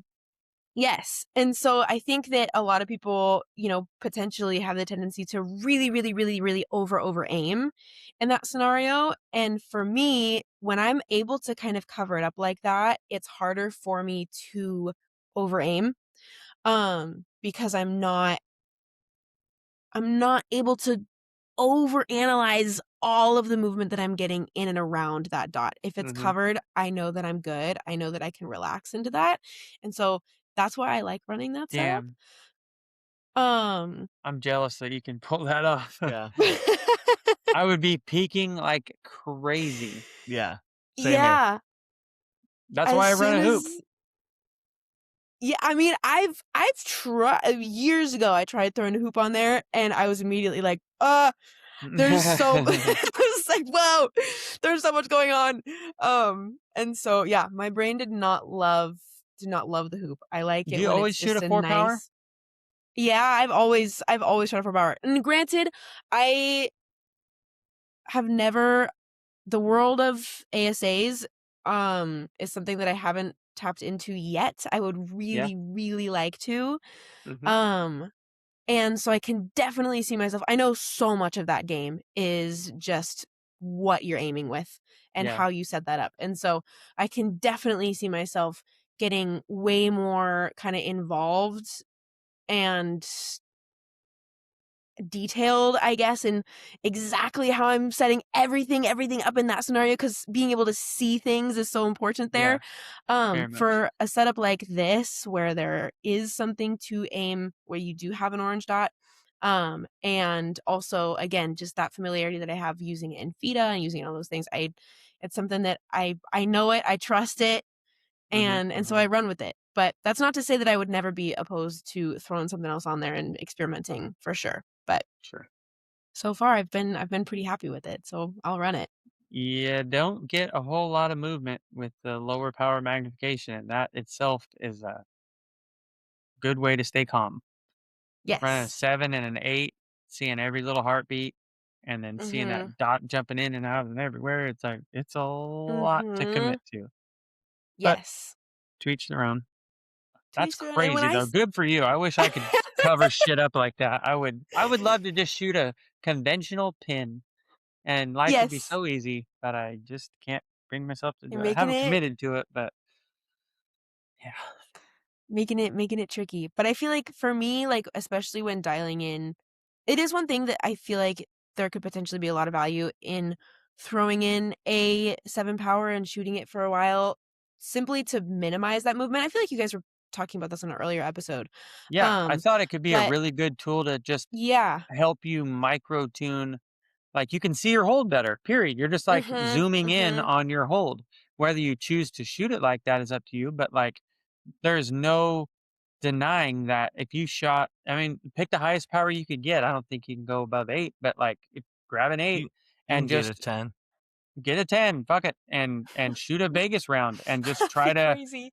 It would be totally Yeah. miserable, I'm sure, but like if you just sat there and shot 20 yards until you could keep everything in the 10, like you would be able to see and quantify, I've made my hold better or worse, and then go back Mhm. to a 5 or whatever. And it would probably, I would imagine that would work. I would imagine it would be helpful. I mean, for me, when I'm dialing in my hold and dialing in my, how I feel like I'm aiming best, no matter what I'm messing with, which for me the most part is just bars, like is just the weight on my bars. Like, yes, I've messed with moving my D loop up and down the string. I've messed with, a little bit messing with tiller tuning, a little bit, not a ton. Yeah. But kind of no matter what I'm throwing at it, I am always shooting at a horizontal line when I do that. And I just put Okay. some black duct tape on the back of a target. And so it's really high contrast. And I'm shooting at a horizontal line. And the reason being is that when I'm shooting at a 3 spot, for example, and I'm noticing that I'm getting some vertical movement and I'm getting a little bit of a bounce there, it's really hard to tell when I'm shooting at a circular target where that movement is exactly originating from. Is it originating in a tiny bit of a dip in that vertical, and the up is me overcorrecting for that, just kind of subconsciously with my proprioception, or is it originating in me kind of pulling out the top and correcting for it to come down? Whereas when I shoot a line and I'm holding on that line, it becomes way more obvious where that movement is starting from and what Hmm. I'm doing to correct for it, instead of just saying, oh, there's some vertical movement, let me do this to slow it down. So it gives me that kind of jump in terms of like, okay, I'm noticing that I'm kind of coming out the top. I'm starting by coming out the top a little bit and then correcting to come back down to that line. Hmm. Let me add a little bit of weight to the front, or vice versa. And so I just find that shooting at the horizontal line makes it that much more obvious. And I'm specifically looking for what it's doing when I really start that expansion. Yes, when I'm holding, when I'm aiming, obviously I'm paying attention there too. But if it's doing a certain thing in the second before I know that shot is about to Hmm. break, again, it just, that contrast makes it a lot easier for me to see. And I feel like I'm able to get to kind of the root of where that movement's coming from and fixing Yeah. that first, if that makes sense. So that's That's a normally, that's a good hot tip. that's my process for dialing in what I want my weight ratio to be. And I learned that from a coach that I've had for a long time named Blair Sandberg. And Blair created bee stinger stabilizers. So the Oh, original really? bee and just the initial bee stinger was Blair. No And I'm kidding. super fortunate that he lives fairly locally to me and connected with him several years ago. And so much of what I've learned about the mental game, and also so much of what I've learned just about the technicalities of things and equipment, and also just industry. Like, he's somebody who is a wealth of knowledge and experience, and so I feel I very, very, imagine. very grateful to him. I would not be anywhere near where I am in archery today without him, and that's one of the things that he taught me that I've really kind of added to my arsenal in terms of just how I set things up and whatnot, is when talking about stabilization, is just figuring out where is that movement coming from. Seeing that on horizontal line is always Sure. easier, and so It sounds that's where that came like from. you could benefit from a very specific type of product Sounds like a segue. You need that to would get allow yourself you. one of those. This have you seen this yet? Is that looks like a Denali? So it's a Oh, Denali bar, but right. this clamp I've been messing around with and talking with AAE for about almost a year now, and this is just a prototype, but it's an AAE product named the Champ Great. clamp, but Love it. it's a spring loaded, basically a weight. I could talk about it now. It's been a long time coming, but there's a knob right here, and it's got rubber pads on the inside, and these are just vibration dampeners, but they basically are just covering up holes in case you wanted to add more weight to it. But I can essentially sit here and go, you know what? I need a little bit more weight, and slide it down and snug it up. And now I've added, this thing weighs 3 ounces as a whole, so you have the entire length of your bar to add leverage, and 3 ounces is enough to do. I mean, if it was 1 ounce, it would be so finite you'd never know you made a difference. But I can run it all the way to the end and essentially add 3 ounces or pull it and snug it up. And I do it all the time. There'll be days where I'm like just a little bit too. It'll be not even days. It'll be part of the course where it's before lunch and I haven't eaten enough and I'm bobbing a lot more. I can just loosen it with a quarter turn, slide it down, snug it Mhm. up, and I've added a little bit more. It'd be like adding an ounce to the front without having to Yeah. fuck around with your set screw. And it's a pain in the ass if you want to add a couple more. You got to I got to get a longer all thread and all this stuff. I mean, you can stand at the line, shoot two, move it, shoot two, move it, and just play it back and forth like a damn trombone until you like it and lock it down and you're good to go. Um, it's I like it. I think people that like fuck around with weights a lot will see a benefit of it. Hopefully, they're looking at making a run of a couple hundred of them pretty soon. So I'm not sure when it'll be. Hopefully this year it'll be like on the market, but something we've been working on for quite a few months now. But that would That be. sounds super cool. It's so easy. It's so freaking easy. Yeah. And I made a jig that like is it pivots right here, and you just plug your stabilizer into it, and on the back side there would be an eyelet, and you could hook your bow scale to it, and basically you just draw it back so Awesome. that the stabilizer is level, and it will say, hey, you have 6.89 pounds of leverage pulling against it, right? And then you run it Okay. forward and it actually quantifies how much Really? extra leverage you've added. I've actually gone and been like, I liked my shit with 6 ounces on the front of a 33-inch bar and plugged that in and been like, that's 7.9 pounds of leverage. Taking it to a shorter bar and added weight until I hit that mark to Mhm. effectively get the same amount of leverage. Yeah. Just a little tool that I built basically to prove this out when I was pitching it to him. But yeah, with 3 ounces, you can do quite a bit, and the longer the bar, the more adjustment you have. I mean, it would work on a a hunting bar or, or anything really. There's no denying that weight on the front end is going to add leverage. But the longer the bar, the better, or the more tuning you'll have. But yeah, I'll let you play And around with it if you want. yeah, I would love that, man. That sounds super, super cool. And this is an idea that you had and really kind of brought to AE and brought to life. Yeah, That's amazing. I built a lot more crude version of this at work one day. I was in a machine shop class and they were like, just go mess around and get familiar with the machines. And I was like, I have an idea for something I've been wanting to put. I've had this in my mind for like almost 4 years now.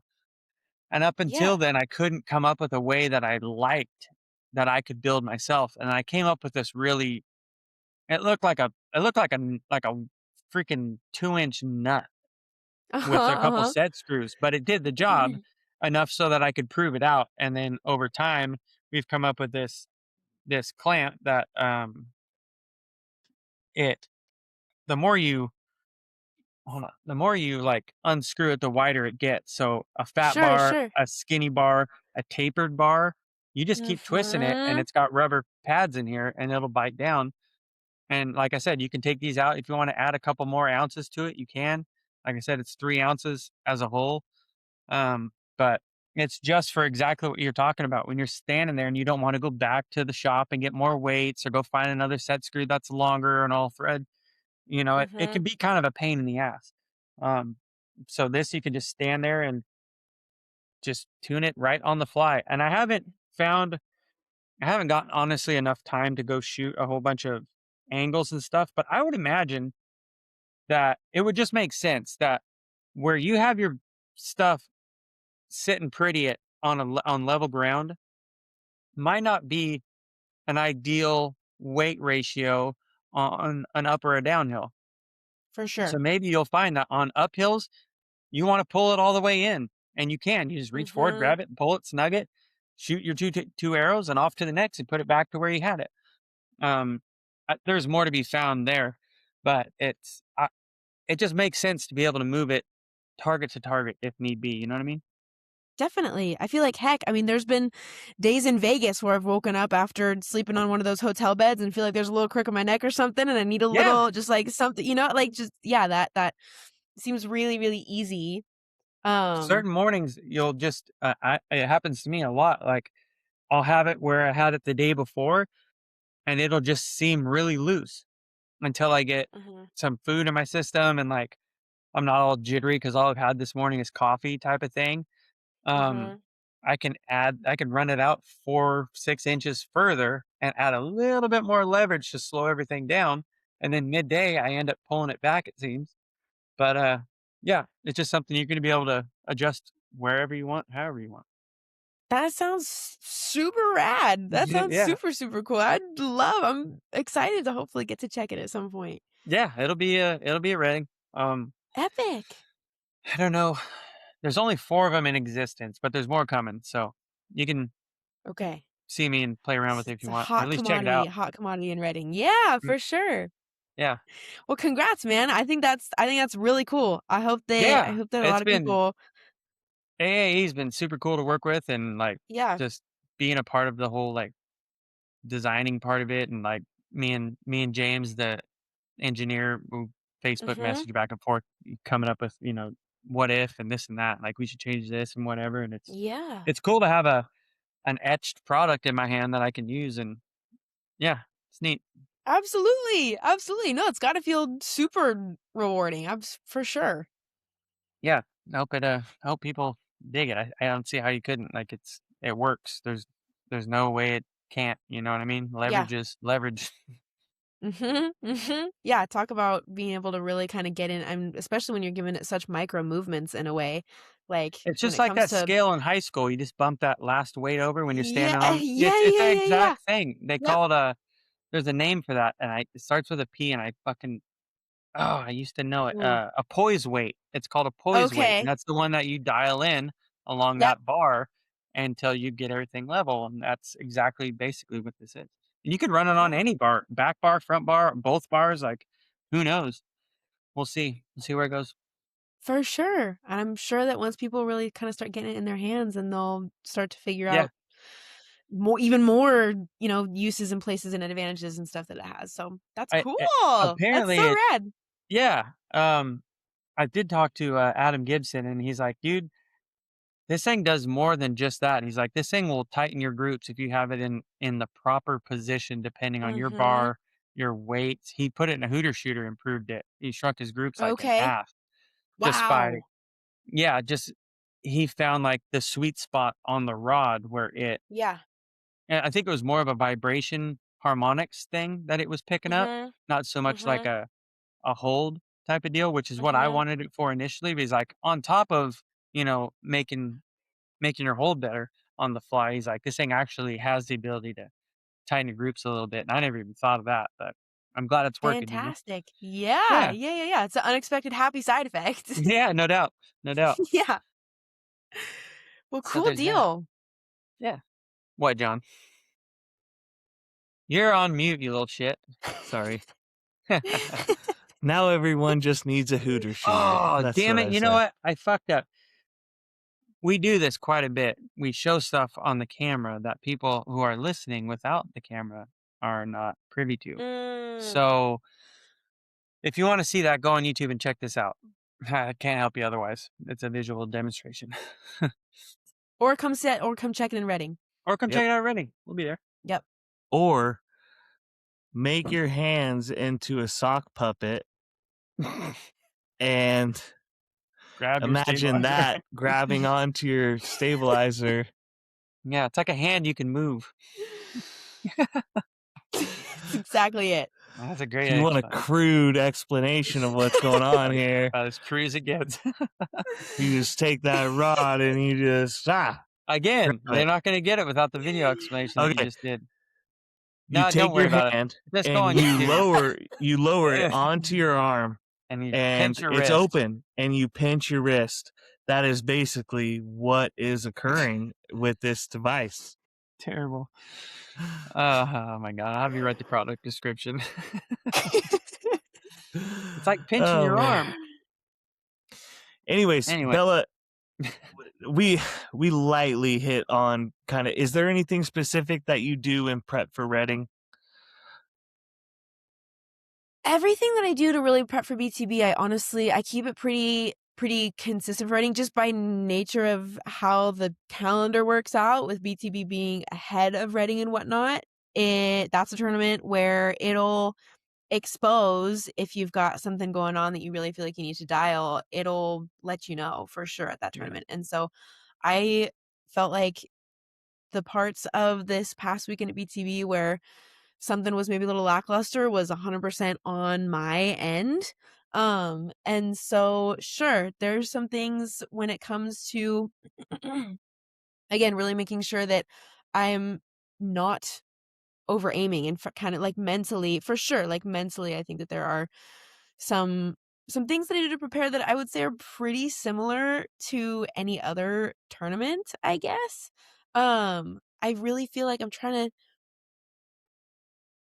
I mean, you shot other just so than damn good at BTB. Like, if you can hit those thank little you. dots on that course, you're fucking Yeah, great for Reading. You're I think for good. Reading, and so I think just knowing, in Reading, and this is something that, everybody talks about every year for sure, but just as a reminder, knowing that when I'm in Reading, I still have the same mentality as I do when I'm going for those little dots. Like, yes, sometimes Yeah. at 30 yards, those Reading dots look like pumpkins, but if I am not being super specific about, I am not hitting the orange dot, I am going for the center of it. I Yeah. mean, it's what we've heard from day one when it comes to aim small, miss small. But I think that really having that mental discipline in a way to approach Reading and approach those bigger dots the same way that you're approaching BTB or approaching little 12s or whatever it is. I think that most of the prep I do for Reading is mostly just between the years. When it comes to all Yeah. the equipment, when it comes to the prep there,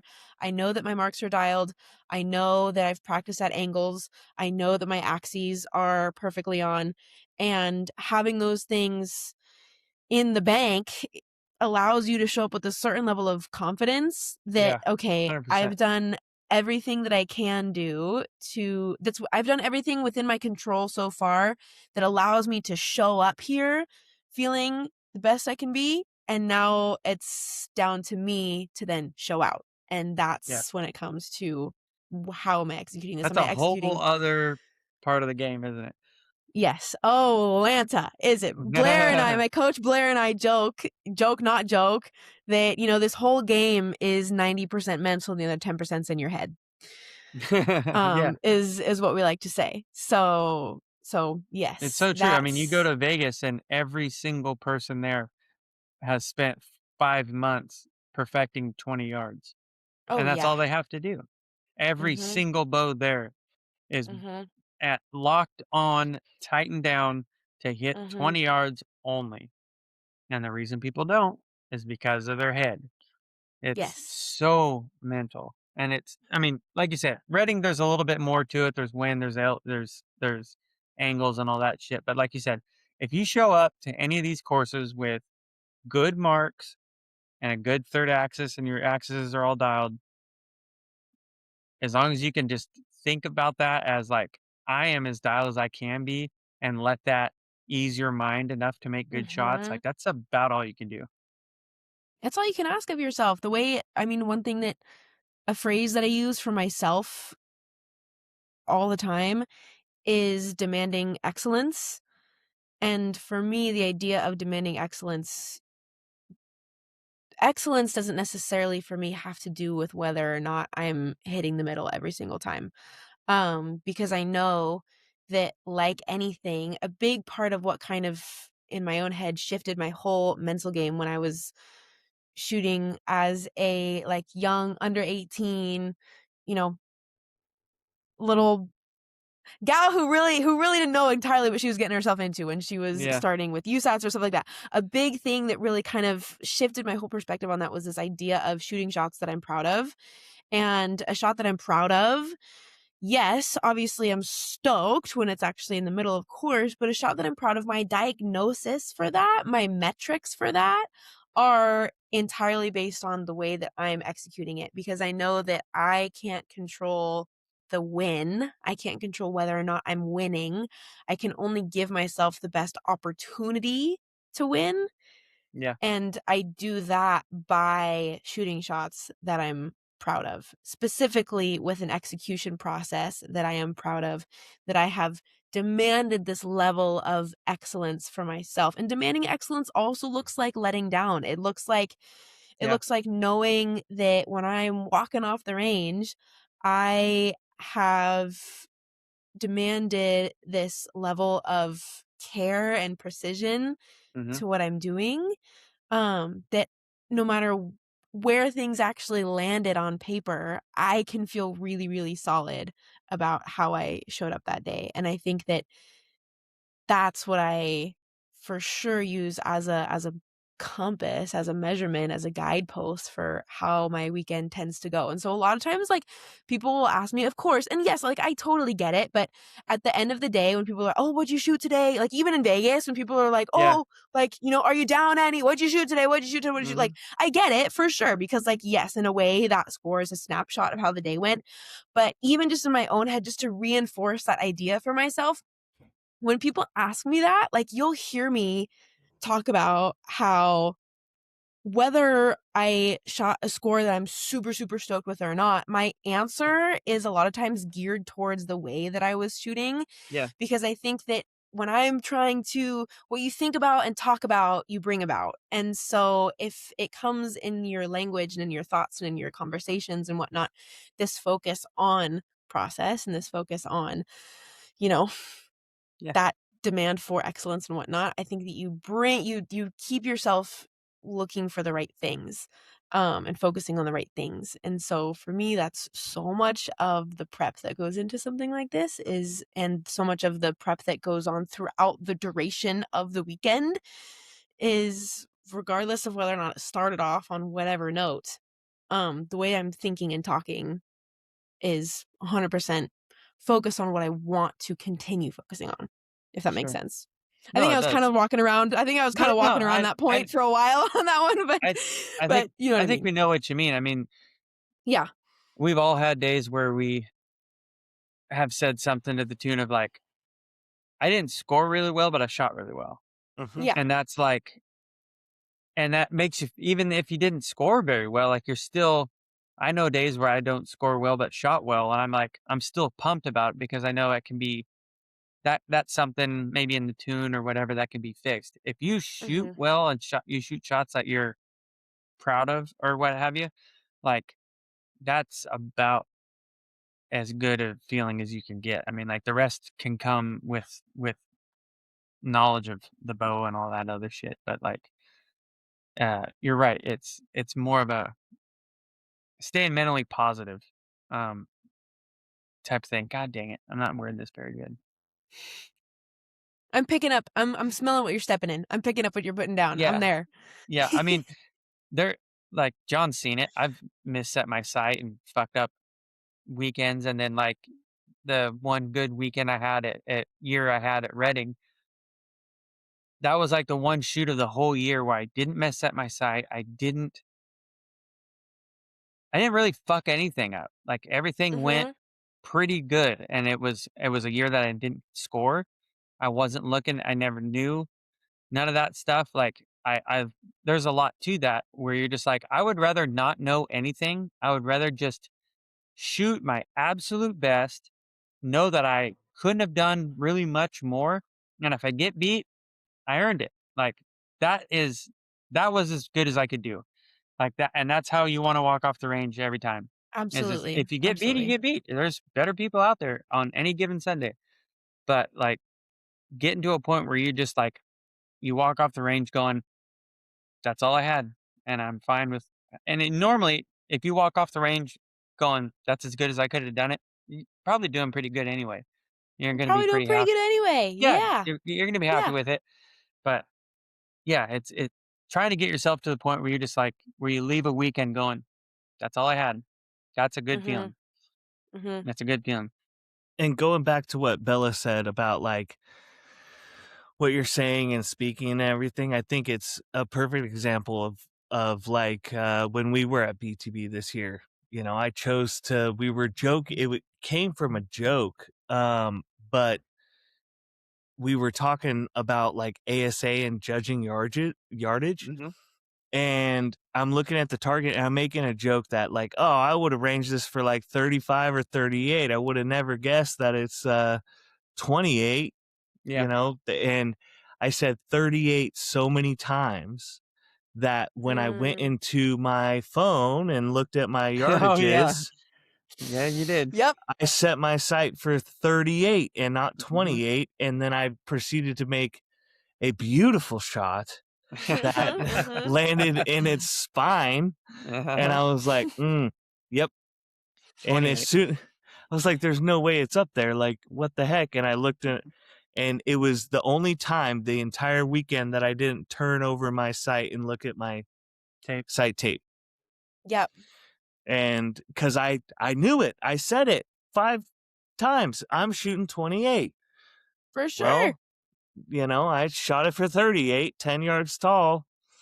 Yep. 10 yards tall, and just, you know, it's just, it is what it is. It's one of those things you can Yep. speak those things into existence. So if you go to a tournament and you have that mental lapse, or that like, you know, downtrodden experience for a target or whatever, and you just dwell on it and you keep running that conversation out loud, especially, is terrible. Yes. But even internally, if you don't fix that like immediately, you're gonna miss some more points, and Yeah. You're you're the doing one yourself that, a disservice. yes, For sure. For sure. For sure. and that's why I think like when it comes to like team events and things like BTB and Reading and whatnot, like sometimes partner selection can be like a very important thing. Oh yeah. And that's Isn't one of that the right, Bella? Say it again. Nothing. I'm just. Yes. Yes. Yeah. Yeah. yeah, exactly. Positive vibes are welcome. Yes. Always, always, Positive always. vibes I are feel welcome. like yes, and that's one of those things where with a lot of people and a lot of situations, I feel like you get back what you put in. And so, you know, you may as well go through, it's not costing you anything. You may as well go through life, go through a tournament, go through whatever with the expectation that things are going to go well, and with the expectation that you are capable. And trust me, I think a lot of people, and this is obviously very authentically what I believe and where I come from, but a lot of people comment on just, you know, I'm a very energetic person. I'm a very enthusiastic person. I'm You're kidding a me. person that that that really, expounds some, I really try to be that positive, energetic, Yeah. optimistic source. And my hope in that is that a lot of other people are able to kind of receive that and to hopefully inspire them to think about themselves or talk about their experience in a way that is similar. It also, even just like selfishly, it helps me continue to show up in this space and receive those positive vibes back in a way. I think that, so much of it is this exchange of energy with people and with experiences where when you are being the one that is really sending out signals of positivity and joy and fun and connection, you are going to receive positivity and joy and fun and connection Yeah. tenfold. And it's simply, it makes the experience so much more enriching when that is, and like, that's not to say, obviously, of course, as does anybody, I absolutely have shoots and weekends where that's way harder to reach, and that Sure. energy level, that those beliefs, those things are, I really got to dredge them up there a little bit for sure. Yeah. But that's when, in those moments, you can rely, because you've created this beautiful network around you by having that energy. That's when it's okay to rely on that network and to receive that energy from those that you are normally the one offering them. Yeah. Does that make sense? You know what I mean? No, I know what you mean. Yeah. So, I could. There's always those folks that have shot this game. A lot of times it's for a while, but sometimes it's, maybe new folks or what have you. But like, there's some people that will just, you'll talk to them and it's like, it's the big sigh and this happened and mhm. that happened. I got to work on this and this and that. And that doesn't help. It doesn't help anybody, but it also doesn't help that person ever. No. Um, ever. It, it's just like Wendell always used to say it like a long time ago on his podcast, like, don't come up to me and give me your big sob story about what the fuck happened and why you didn't clean it today type of thing. Like that, putting that into existence is not helping, isn't helping anybody. And those No. folks that continuously, I can think of 5 people right now that are just that constant, oh, I did this happen, that happened, blah, blah, blah, blah, blah. And who gives a fuck? It, Mhm. and they're not gonna move past that if they don't just shut up about it and smile and just be happy that they're at a beautiful range on a beautiful day with some good friends and just let it be. And Yes. it and that a lot of that comes from having like a good group. I mean, you obviously don't want to be Mhm. that person in the group bringing the whole group down, but like the group that we had at BTB couldn't have been more chill, and it just felt like Yeah. a Sunday on a practice range, and it Mhm. brings the mood down. It doesn't feel like a national anymore. It just feels like we're just bullshitting and having fun, and it makes shooting so much more enjoyable and easier. Um, when you're just cracking jokes and having a good time, and yeah, you misset your sight and you shook it off in a target, and it was whatever. Who gives a fuck? Um, those things And that's are not to say, yeah, it makes such a difference. they're And important. absolutely. And that's not to say that, of course, the reasons, like, of there's definitely times and moments and experiences where you have those, like, face palm Sure, experiences or things like that. And so obviously the message is and we not all just to get it totally, though. like, and we all get it though. Yes. And so it's not just a Yeah, simple, like, oh, smile through it and don't address it and everything's happy go lucky all the time. Like, those are the moments that obviously that light a little fire and encourage some drive and some improvement, all of those sure. things. So yes, take those lessons, absolutely. But like you said, the dwelling and then the, you know, It would blanketing be other people so. around you with it is not helping yourself. It's not helping others. No, you're It's just reinforcing bullshit, in lack of a better term. I mean, like, you could have a fucked up third axis and go, I broke good shots all day, but everything went out right. And you could mhm. be pissed about it. Or you could say, I didn't score very well, but I fucking shot really good. Yeah. They're the And now I exact know same that story. They're the and exact now same I know that story, when I'm but one home makes you yeah, well, one makes you feel like, "I know what I'm doing. I just had some yeah. equipment not totally dialed in, and that's okay." It's way you'll shoot way more confident knowing saying out loud, "I know what I'm doing. I shot really good. My shit was fucked up. I didn't score that well." That's the problem. That's a separate issue. Instead of going, Yes. "Oh, this site's fucked up. I don't know what's going on," instead of being Debbie Downer guy, you know, Yeah. "Hey, you shot good shots," you were saying, like, focus on that. It'll all be okay. Mhm. Mhm. We'll have to go to Even work with on the Monday anyway. Who kids cares? even with the kids at BTB and whatnot, they'll when they're telling me about how they shot and they'll talk about like, "Oh, but I missed 3, like I shot 3 nines." And I'm like, "So you shot 27 tens? Like Yeah. that's like so just it's the flips, it's the little flips." And I'm sure some people are probably hearing this and thinking like, "Oh my gosh, that's, what difference does it make? It's the same thing." But it's not, and it's not to your subconscious and it's not Yep. to those around you. And those little 1% differences make a difference overall just in terms of your level Yep. of your ability to have longevity in this sport that was always meant to be fun. Yeah. So Mm-hmm. I pulled that stuff with my son. We were getting ready he shot his first Vegas tournament this year, and he's 8, right? So it was mhm, very kind of nerve wracking for him. But we'd go out in the shop and practice, and he would be like, he's trying to beat his score from last week. He would shoot like once a freaking week because it's so much other stuff going. It was like pulling teeth to get him to go out and shoot. So he's like expecting greatness every time he yeah, grabs a bow, and I'm trying to tell him like, look, dude, like you're not really putting the effort in to this as you are into baseball or football or whatever. So don't expect that. But it was literally a matter of, I mean, he was getting real down on himself. Like mhm, anytime he broke a bad shot, like he'd be like, I had it right in the middle. I don't know what's going on.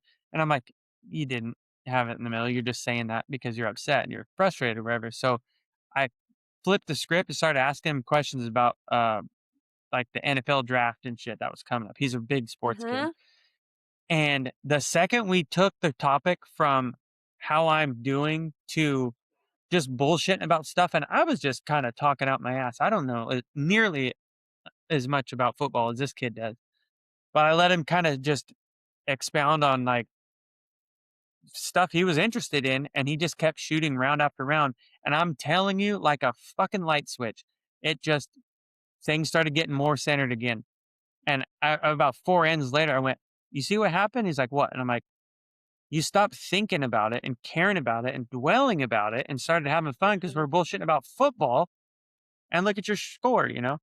And it's it's so damn clear that it's a mental game. Like people can scoff at it all they want, but you're dumb if you're not acknowledging the fact that it's 90% or more mental and how you're perceiving how you're doing. yes. Yes, yes, Right, yes. John? And so Yeah. and you talk about 100%. prep. I think this is a point that Lanny makes, but you talk about prep and whatnot, and if this is 90% mental and the other 10% 's in your head, how much of the time that you spend training and preparing is focused on your mental game? Mm-hmm. Like, is it I proportional to know. the amount to the impact that it has on your shooting? And so for people that say like, "Oh, what difference does it make?" Or like, "Oh, I'm only I'm Paige definitely talked about this in the episode she did with you guys, which was amazing, by the way. That was a But fun one. just the importance of really spending time there and dedicating yourself to that will really, really show up in the way that you show up on the range, for sure. Yeah.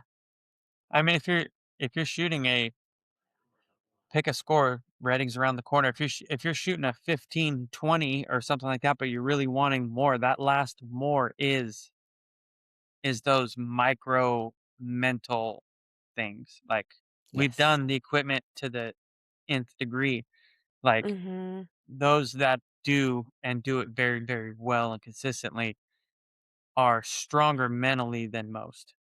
And that's like Paige is saying, why she developed, insight mental programming is like, this is that last little bit. This is the last 4 points to your average that's going to get you to the top, which Yes. is, I hate to say it, it's that super mental. I mean, I'm not into guided meditation much more than anybody else is, but if that's what it takes, let's do it. I love me some guided meditations, man. I've been hitting those things. I've been hitting the guided meditations for a couple years now, which I owe to my mom. Oh, She's really? been big in on that world for a long, long time. She co-owns a yoga studio. She's a life coach. She's amazing. Oh, Makes really? some incredible differences in people's lives. And so That I explains it. feel very, very grateful, very, very fortunate to have her as just a very, very knowledgeable um person that has really, I feel like, shown me a lot of ways to bring about what it is that we desire in this life. And so anyway, guided meditations, don't knock them till you try them. Yeah. I love them. They take a little practice. Yeah. Sometimes they take a little getting into and whatnot, but once you're Mhm. there, that visualization is huge. That's a huge part of my mental game training that I do, is Is it visualizing all day long. I interesting? think when it comes to the mental game too, like there's different forms that work for different people, right? So Definitely. I feel like in a lot of ways we try and all fit into this square peg that is the designed or the prescribed solution, whether it's Lanny's, Paige's mentality, or whether it's Joel's and Bodhi's style. We're trying to fit whatever shape we are into that square peg. And so I think a lot of it has to, I think what we need to address first individually is also how do you handle stressful situations and then reassess and re-engage. So like, I can speak for myself. Something happens, I might have an outburst for a second. I get that out and then it's done. It's over. It's on to the next thing. But like, I do need to have that actual verbal or that direct acknowledgement of what just occurred, and then I can move on. Okay, I that happened. It is what it is. I'm done. Next target. And I mean, Elliot knows because I've done it around him plenty of times. Whereas, You shook it off much faster this year at BTB than I've seen you in the past, and I was proud of you and thankful in the same breath for that. yeah, no, I had a target that really frustrated me, and outcomes don't always come the way you want them, especially when you find out that, some things don't fall in the lines of what you want them to, whether or not Yes. everyone sees everything the same way, whatever it is, Yeah. And so, I had like a brief moment of just being like, this is insane, and walking off, and then just that's where that little piece of energy was left, and now it's on to the next thing. And no, like for me, I feel like it works. Like I get it out and then it's done, and then I'm on back. I try and recycle and come back to what I'm doing in that individual moment. Where some people, maybe they just get quiet for a little bit, and I know those shooters as well. Like, hey, I just need to like reset, kind of sit back, maybe think about myself, think about what I'm doing and things like that. Or And just just, motherfuck everybody under your breath for the next 3 targets, or just seems to be how it goes. Yeah. who knows what they're To each doing. their own. To each their own. Mine's very, very obvious what's occurring. But yeah, I think, and this is just something that I've been developing literally over like maybe the last year, is like, hey, I've tried to like reset my brain the way that everyone else prescribes after something occurs. and I'm going through all of the steps, all the training through, sports psychology and even landing stuff, just all of the information that I've gathered and developed on my own as to like how I address a stressful situation in a competition moment and things like that. And a lot of times it doesn't work for me. It actually makes it worse. And so kind of being open to changing the situation for what works for you. And I'm not saying go ballistic and kick down the target because you missed the 12 at BTB, but like that doesn't work for anyone, just as a heads up. Right. But like, don't necessarily everyone's prescription that you're seeing, whether Joel Page, Lanny, any of those people, you implement it, but you implement it with your own fingerprint, your own way of doing so. And everyone's slightly different. And that's kind of the whole roundabout point that I was thinking about when you guys were talking about that. I was like, yeah, but like, I think that my style is different from Elliot's style. And, going back to picking partners, it's like, I can always turn to Elliot and know, like, I can literally look at him and he can know, like, hey, I can, if I'm, John's upset. Yes. John needs a little bit of distraction, whatever it is. And then, I mean, Elliot's done the same to me. He was like 6 down after it wasn't the year that he won Reading, but he was like 6 or 7 down after we were in like day 3 or something like that. And he thought I was joking with him, but he shot a 0 and he misset his sight. And I was like, you misset your sight. And I just knew straightforward based upon what happened. I'm like, it's the super steep uphill raccoon or ducks. No, the raccoons.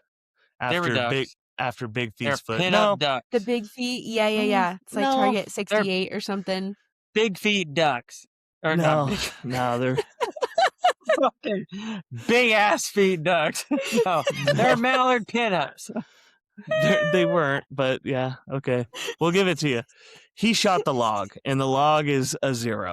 And I said, hey, you misset your sight. The fucking log. I shot over the top, and there's no log above any critter. What are you talking about? Okay, I shot in the blue. It doesn't matter. Objection, relevance.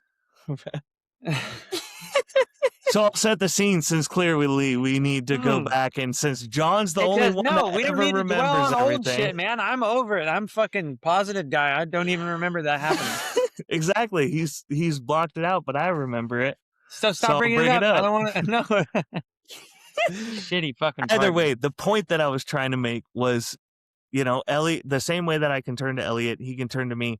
And I remember him being frustrated Yeah, exactly. And I could tell he was upset, and he didn't say anything to me, but I knew he was upset, and we have the moose next. And so we're sitting there waiting, and I was like, dude, I didn't want to say anything, but I saw Bodie kick his bow over up there on the top of the hill. So, your day's not as bad as whatever's going on up there. Yeah. Totally lying to him, and he knew it, but it just, it created a brevity, a sense, a little bit of a release, and being like, hey, I know you're full of shit. My whole day. Yeah, and I felt to your point, like you knew what he needed in that moment, Yeah. And so just trying. Yeah. They talk about, know thyself. And I would say a big part of that is exactly your point about putting the time into knowing yourself and know thy partner. Yes, know thyself, know thy partner, and putting enough time into knowing yourself in those moments so that you are able to develop your own arsenal of tools and tips and tricks when you need to pull out which ones, depending on how things are going and what works for you or not. And so, yes. Absolutely. Sometimes it's just a Snack Shack hot dog and you're back. Sometimes that's all it takes. Yep. Start there. Make that the first thing you reach for, and then reach for everything else. Yeah. Yes. Then go to Snack Shack hot dog. What No, else, John? the pickled eggs are where you start at. Those are Fuck Oof. no. Man, Not a pickled They chance. eggs. scare me. No, they're delicious. You've never had a pickled egg? I I have, don't know but that not on I purpose. don't know that a pickled egg has been on There's my better menu. food right there at the same exact spot. Like, why wouldn't you? There isn't though. There's not. Better both food the- than a pickled egg? Nope.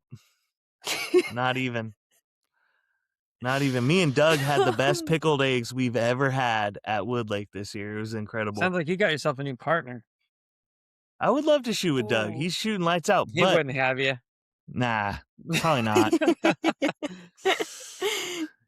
He'd be like, "How many questions can I goodness. answer in a day?" You know.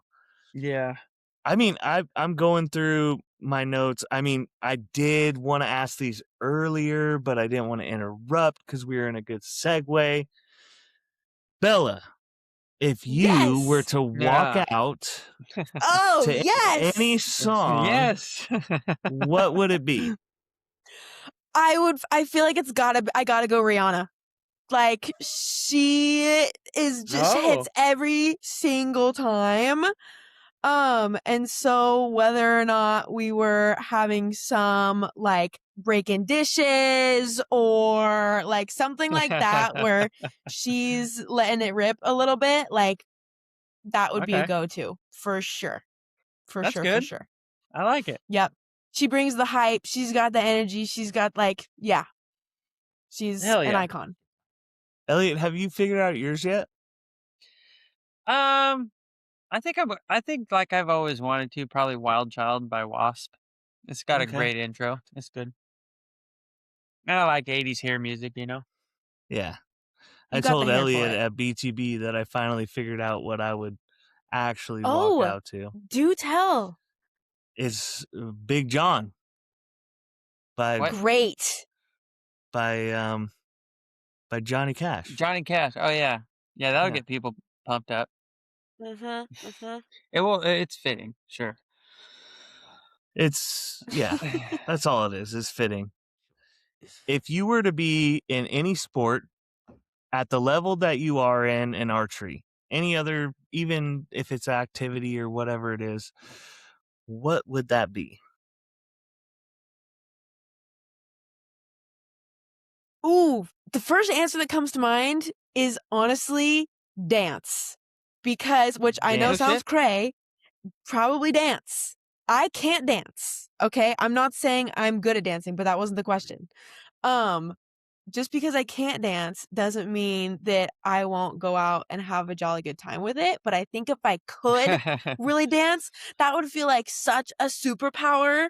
And the Oh, yeah. athleticism that dancers have, I think is absolutely incredible. I think I'm somebody that just like, I gotta move my body. I gotta be outside. I gotta I'm not sedentary. I'm not a sedentary creature. And so I think anything that I could really go out and just like move my body with other people that I also get to feel this with, like, I don't know. I think as a skill set, it would be super cool. And I think it would just be really, really fun. That's That's good. a good answer. And you That's sound Catch me. honestly, you sound just like my brother. He's big like me. He's like 6'4". What are you? He Are you talking to me? Yeah. I'm 6'4". Oh, okay. Yeah, he's like a half an inch shorter than me. But what So he 6 feet and a lacks in half. height, he also lacks in the otter body, as I like to call it. Oh. He's very, very athletic. But he's super like goofy in the sense of like I used to tease him. I used to call him the he's not gonna like this, but he doesn't listen, so it doesn't matter. I used to call him the walrus, and it had nothing to do with his body or anything, because like he would on land, he looks dumb and clumsy, but he gets in the water and he's all graceful, because he was a very, very high level athlete when it came to rowing and stuff like that, and then even swimming and whatnot. So like I used to always tease him that he was like a walrus. He's kind of clumsy, can't dance, can't do anything. but he's just he's a sweetheart of a guy. But it just reminded me of that. You're like, I can't dance, and it's like, oh, you sound just like Joe. He's this big guy that can't do anything. Put him in the right element though, and he's off to the races. Yeah. Yes, but the same kind of energy too. And it would definitely have to. Yeah. Yeah. It would definitely have to be even though I some suck sort of at it. Yeah, I'm still gonna go out and do it. Even though he sucks at it, he still loves doing it. That was the point that I was trying to get across. Yes. Bella, I know we didn't hit everything that we talked about, and I think do you have any hunts coming up this year? This year I will for sure be in Arizona in December for a mule deer hunt, which I'm really looking forward to. This is going to be the first year in several years that I'm not going elk hunting, which sounds crazy to say, like physically hurts my heart to say it, but it is going to be because I will be in Europe on a 2-month backpacking trip with my best friend. And so I would say that's cool. a pretty worthy excuse. And so we're going to be gallivanting all around the French, Swiss, and Italian Alps. And you know what? That's my fall plan for this year. However, best believe I will be back in them elk woods following year. And any chance where do you typically elk hunt? Is there like a state that you always go to? It seems like you do a lot of elk hunting. Yeah, it's my favorite, hands down. I've been to this last September. I was in Montana. We've done Wyoming for 2 years, and then the only place where I've actually successfully had 2 elk hunts is New Mexico. Or I guess that's the only New Mexico as well as all the others, but the only place where I've found that success has been in New Mexico. Gotcha. And so that's the lineup. That's the mix so far. But I would. How's Wyoming? You like it? I love it. It's tough. I mean, as elk hunting is, I guess it's a 10% success rate for a reason. Sometimes it feels like you are taking 15 minutes to walk 200 yards just with the sheer amount of deadfall and just kind of crazy shenanigans that you got to work your way through, and it's steep and it's gnarly, and so there are definitely moments when you got to kind of have some grit to get on out there.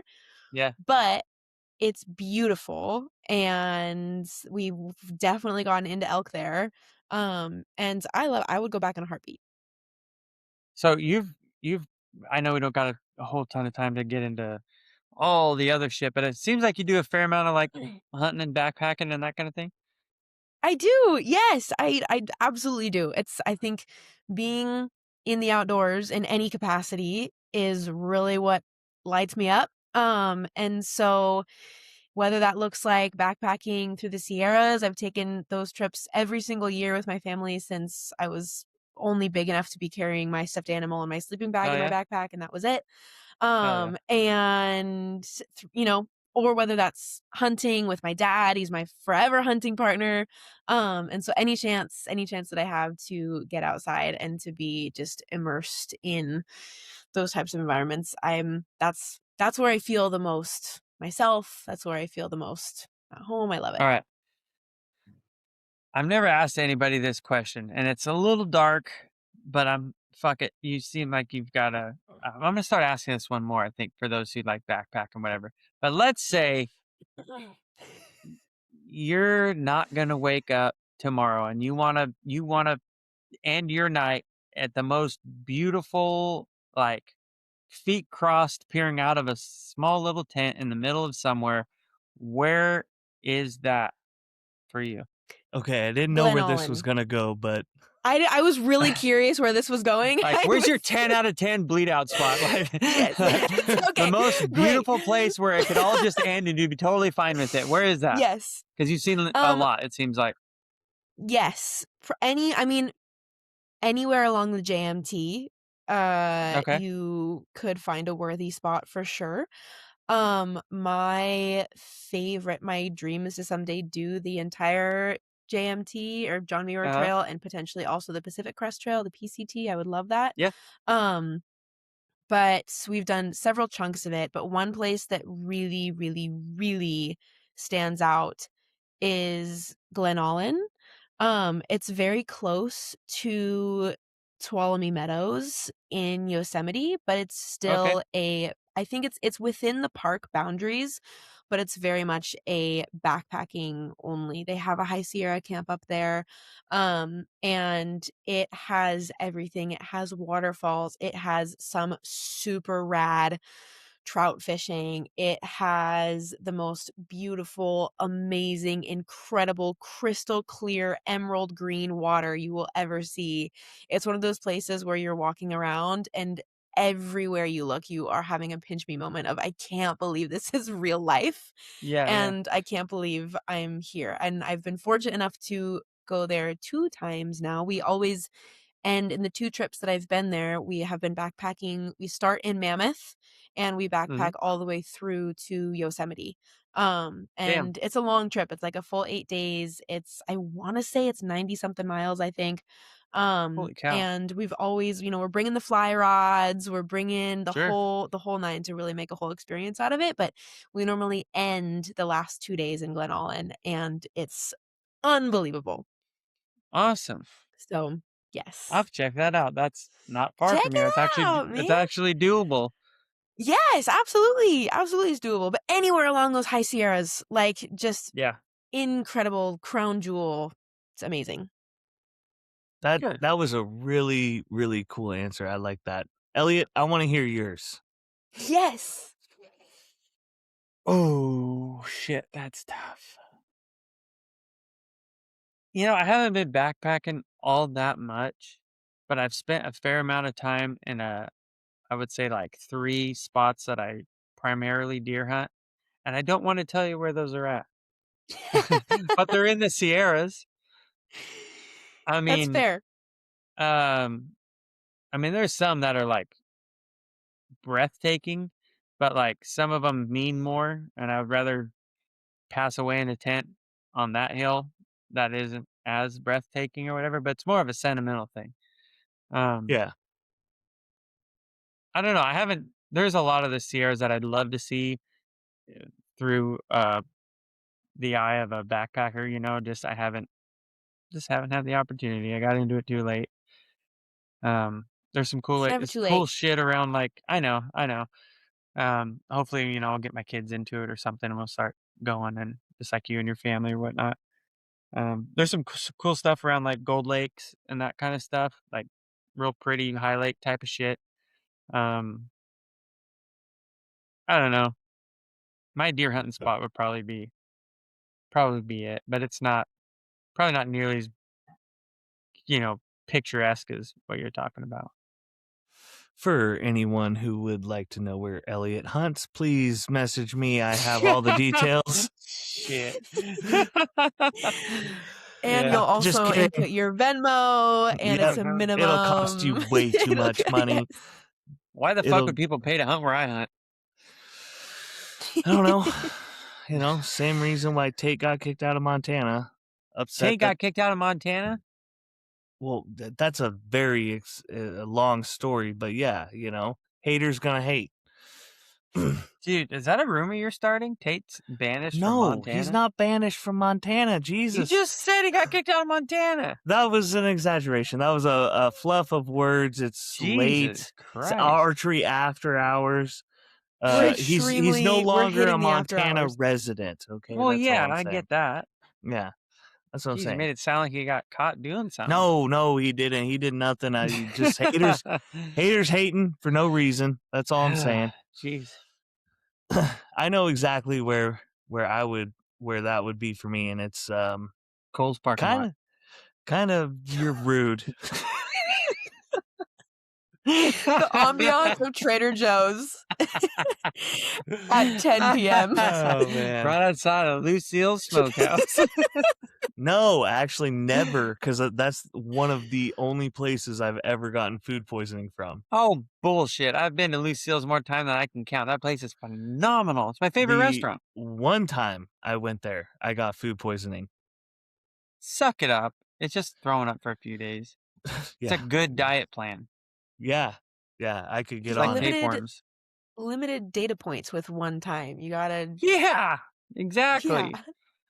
Try it again. My spot would be very similar in the sense of Elliot's, in the sense of I don't want to necessarily tell everyone where I North go. Idaho. Yeah, he knows. He knows exactly. Yeah.